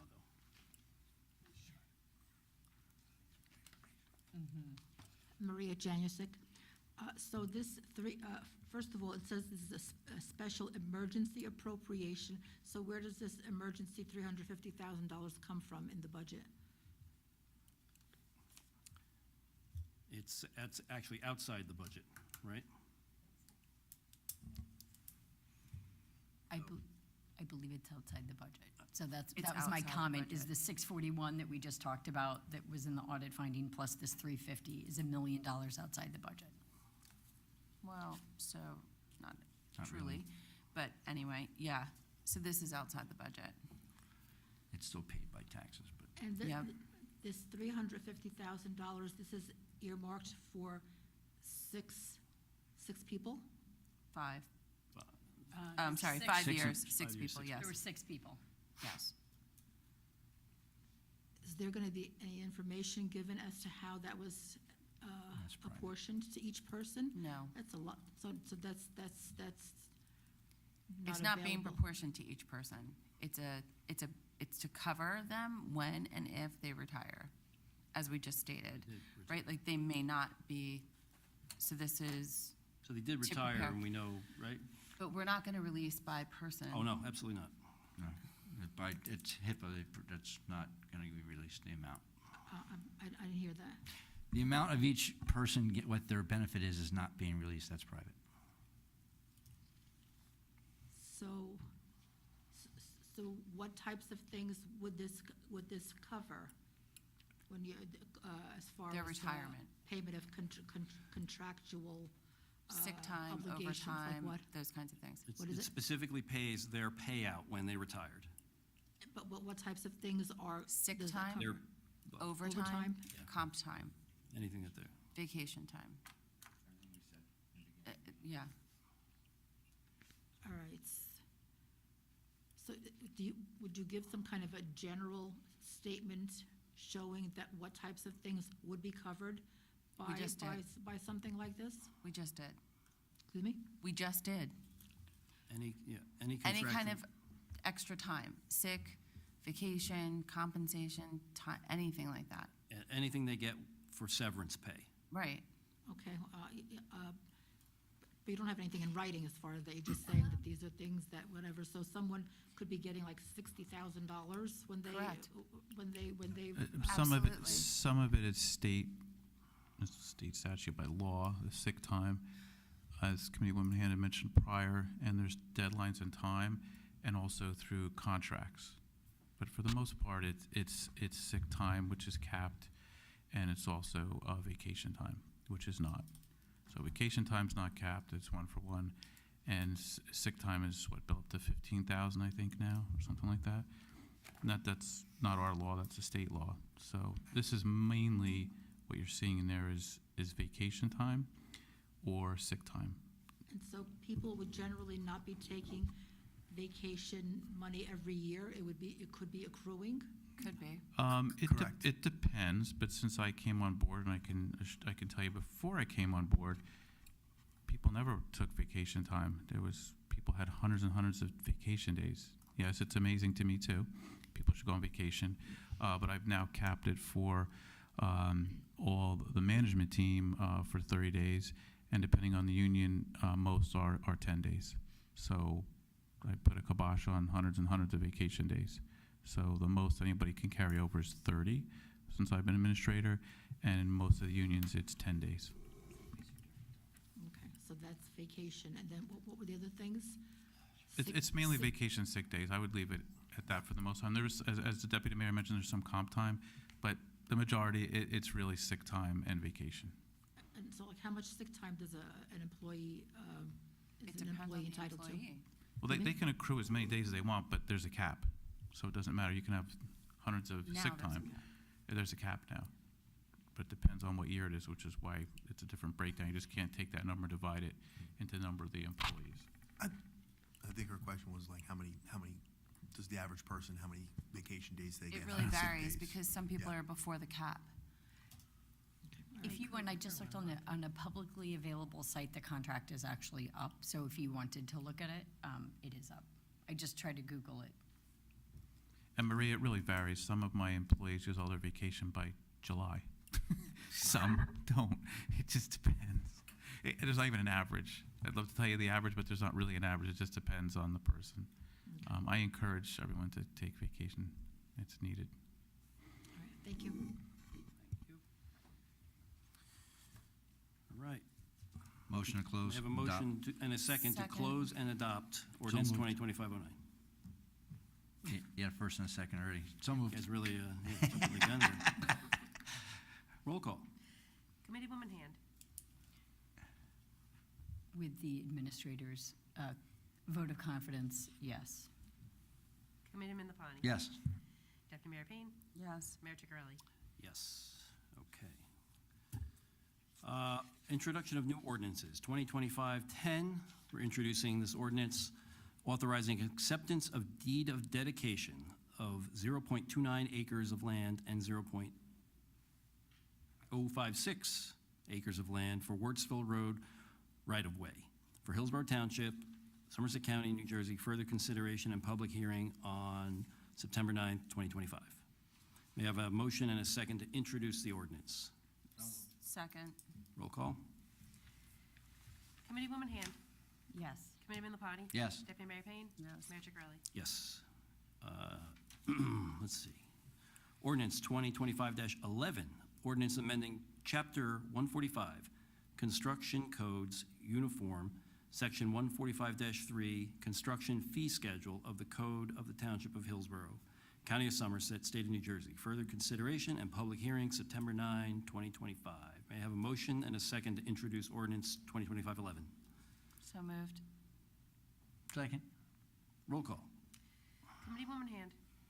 Yes. Committeeman Lapani. Yes. Deputy Mayor Payne. Yes. Mayor Chicarelli. Yes. Let's see. Ordinance 2025-12, ordinance amending Chapter 143, Vehicles and Traffic, Schedules, let's see, it's Roman numbers. Schedules 7, Speed Limits, 143-46, further consideration and public hearing to be held on September 9th, 2025. So May I- moved. Motion and a second. Second. Roll call. Committeewoman Hand. Yes. Committeeman Lapani. Yep. Deputy Mayor Payne. Yes. Mayor Chicarelli. Yes.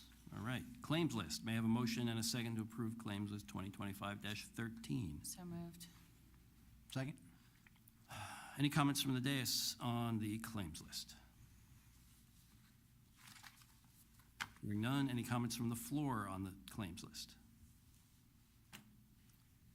Seeing none, roll call, please. Committeewoman Hand. Yes. Committeeman Lapani. Yes. Deputy Mayor Payne.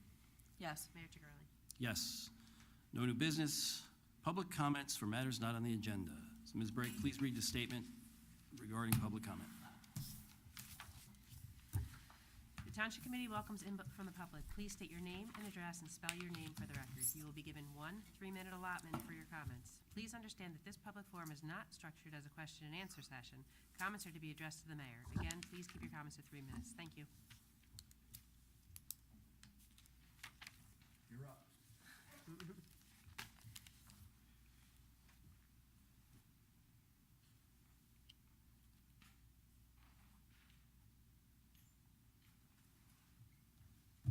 Should have moved the mic for him.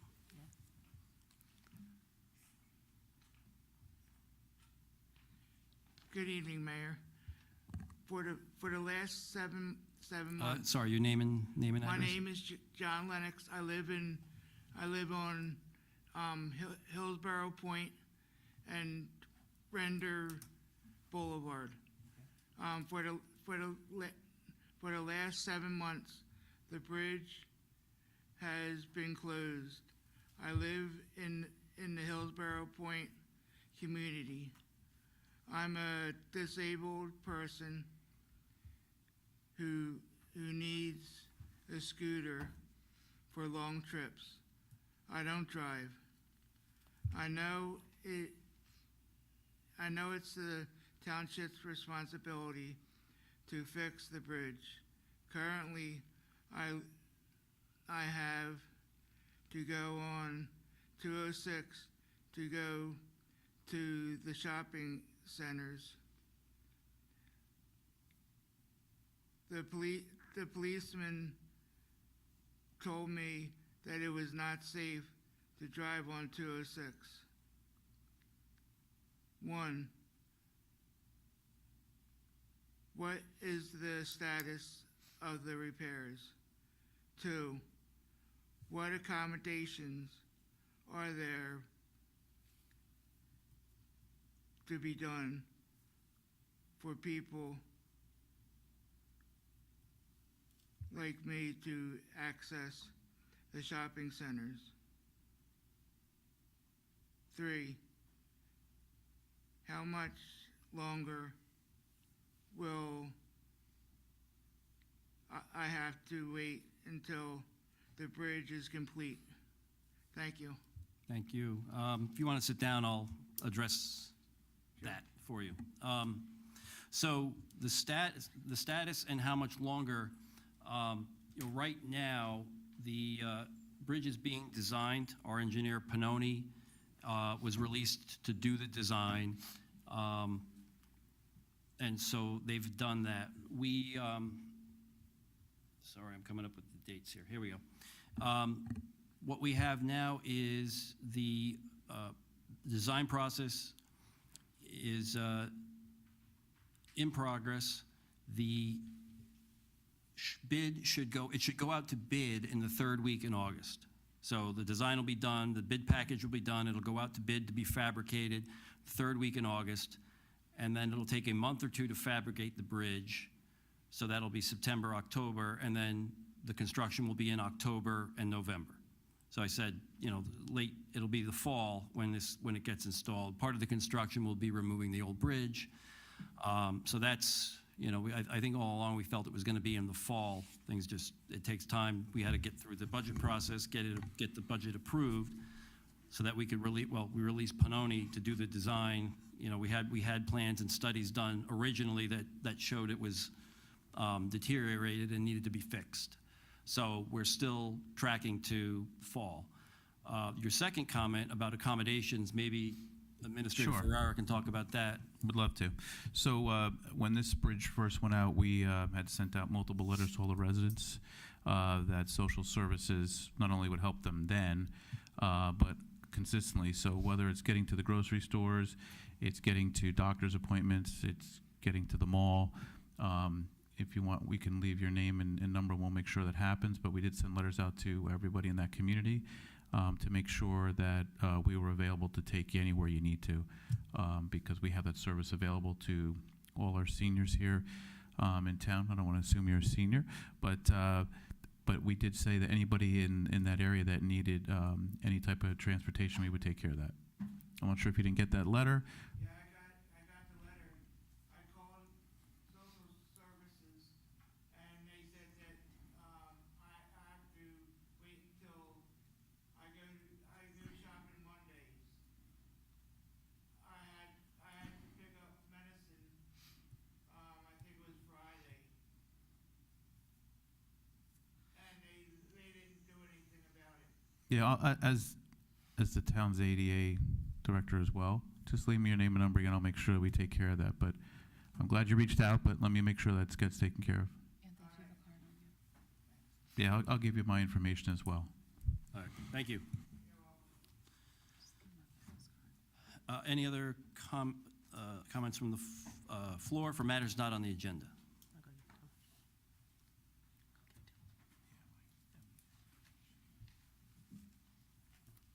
Maria Janusik. I haven't seen anything from the township in regard to the Hillsborough governing body selling Block 86, Lot 21.02 to M&M Realty. M&M Realty is a subsidiary of Edgewood Properties, and Hillsborough Township has a settlement agreement with M&M Realty in regard to affordable housing that involves Block 86, Lot 2102.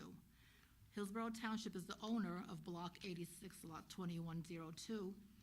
but M&M Realty had submitted an application involving Block 86, Lot 2102, to the Hillsborough Planning Board, and they had gotten approval, even though they don't own that property. So how was this developer able to submit an application to the Hillsborough Planning Board for land that they do not own and that is owned by Hillsborough? This property has no road frontage and has numerous freshwater wetlands.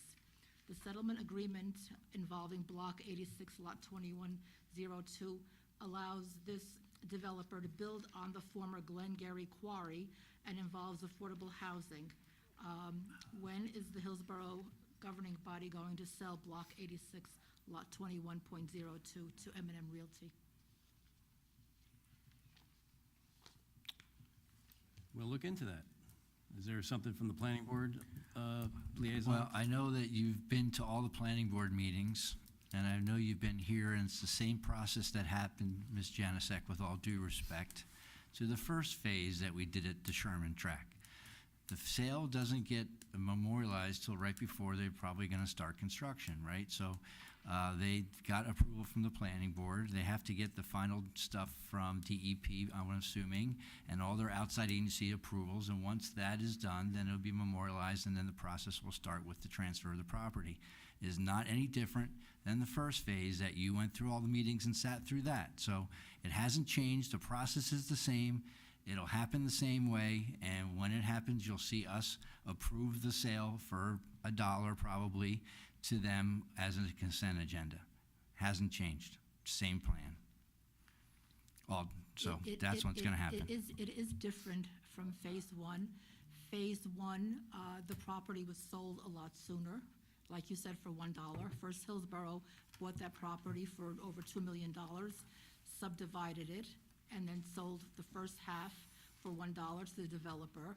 There was no settlement agreement involved with that property. There was no Yes, there was. There was an agreement that said there was an area need redevelopment, and they were set up as the developer. The monies that you talk about that bought the property was used, the property was bought with money that we had collected in our trust fund, Affordable Housing Trust Fund, so that's what it was used for, to purchase the property, to have the 100% affordable built, to meet our number mandated by the state. So again, when the contractor is ready, I'm sure he'll call us and look to move forward, and we will initiate the transfer of the property. So it's really it's in their hands to do that.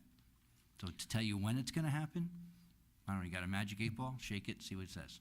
Okay, phase two, this property is part of a settlement agreement that involves another property. The developer was given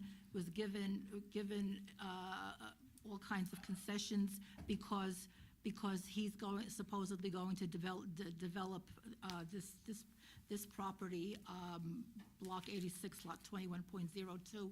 I don't know how any of this is being done because there's no road frontage. There's freshwater wetlands. There's a lot of issues there. So the developer doesn't even own this property yet. Is he now allowed to start the Glengarry project before this is taken care of? Because this was all part of that settlement agreement. We just heard it, the Yeah. final piece. So, yeah.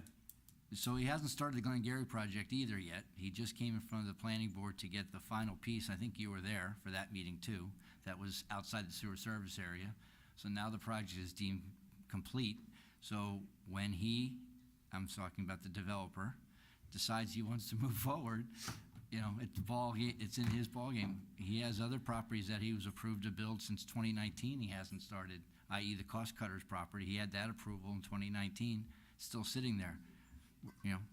The developer drives the bus. That was the property. I don't know if that was a property that he owned. I know that he Yes, did submit an application, but he doesn't own this property. Hillsborough owns it. He How does he go in with the application and get He owns the approval? Glengarry land. He doesn't own the Sherman tract.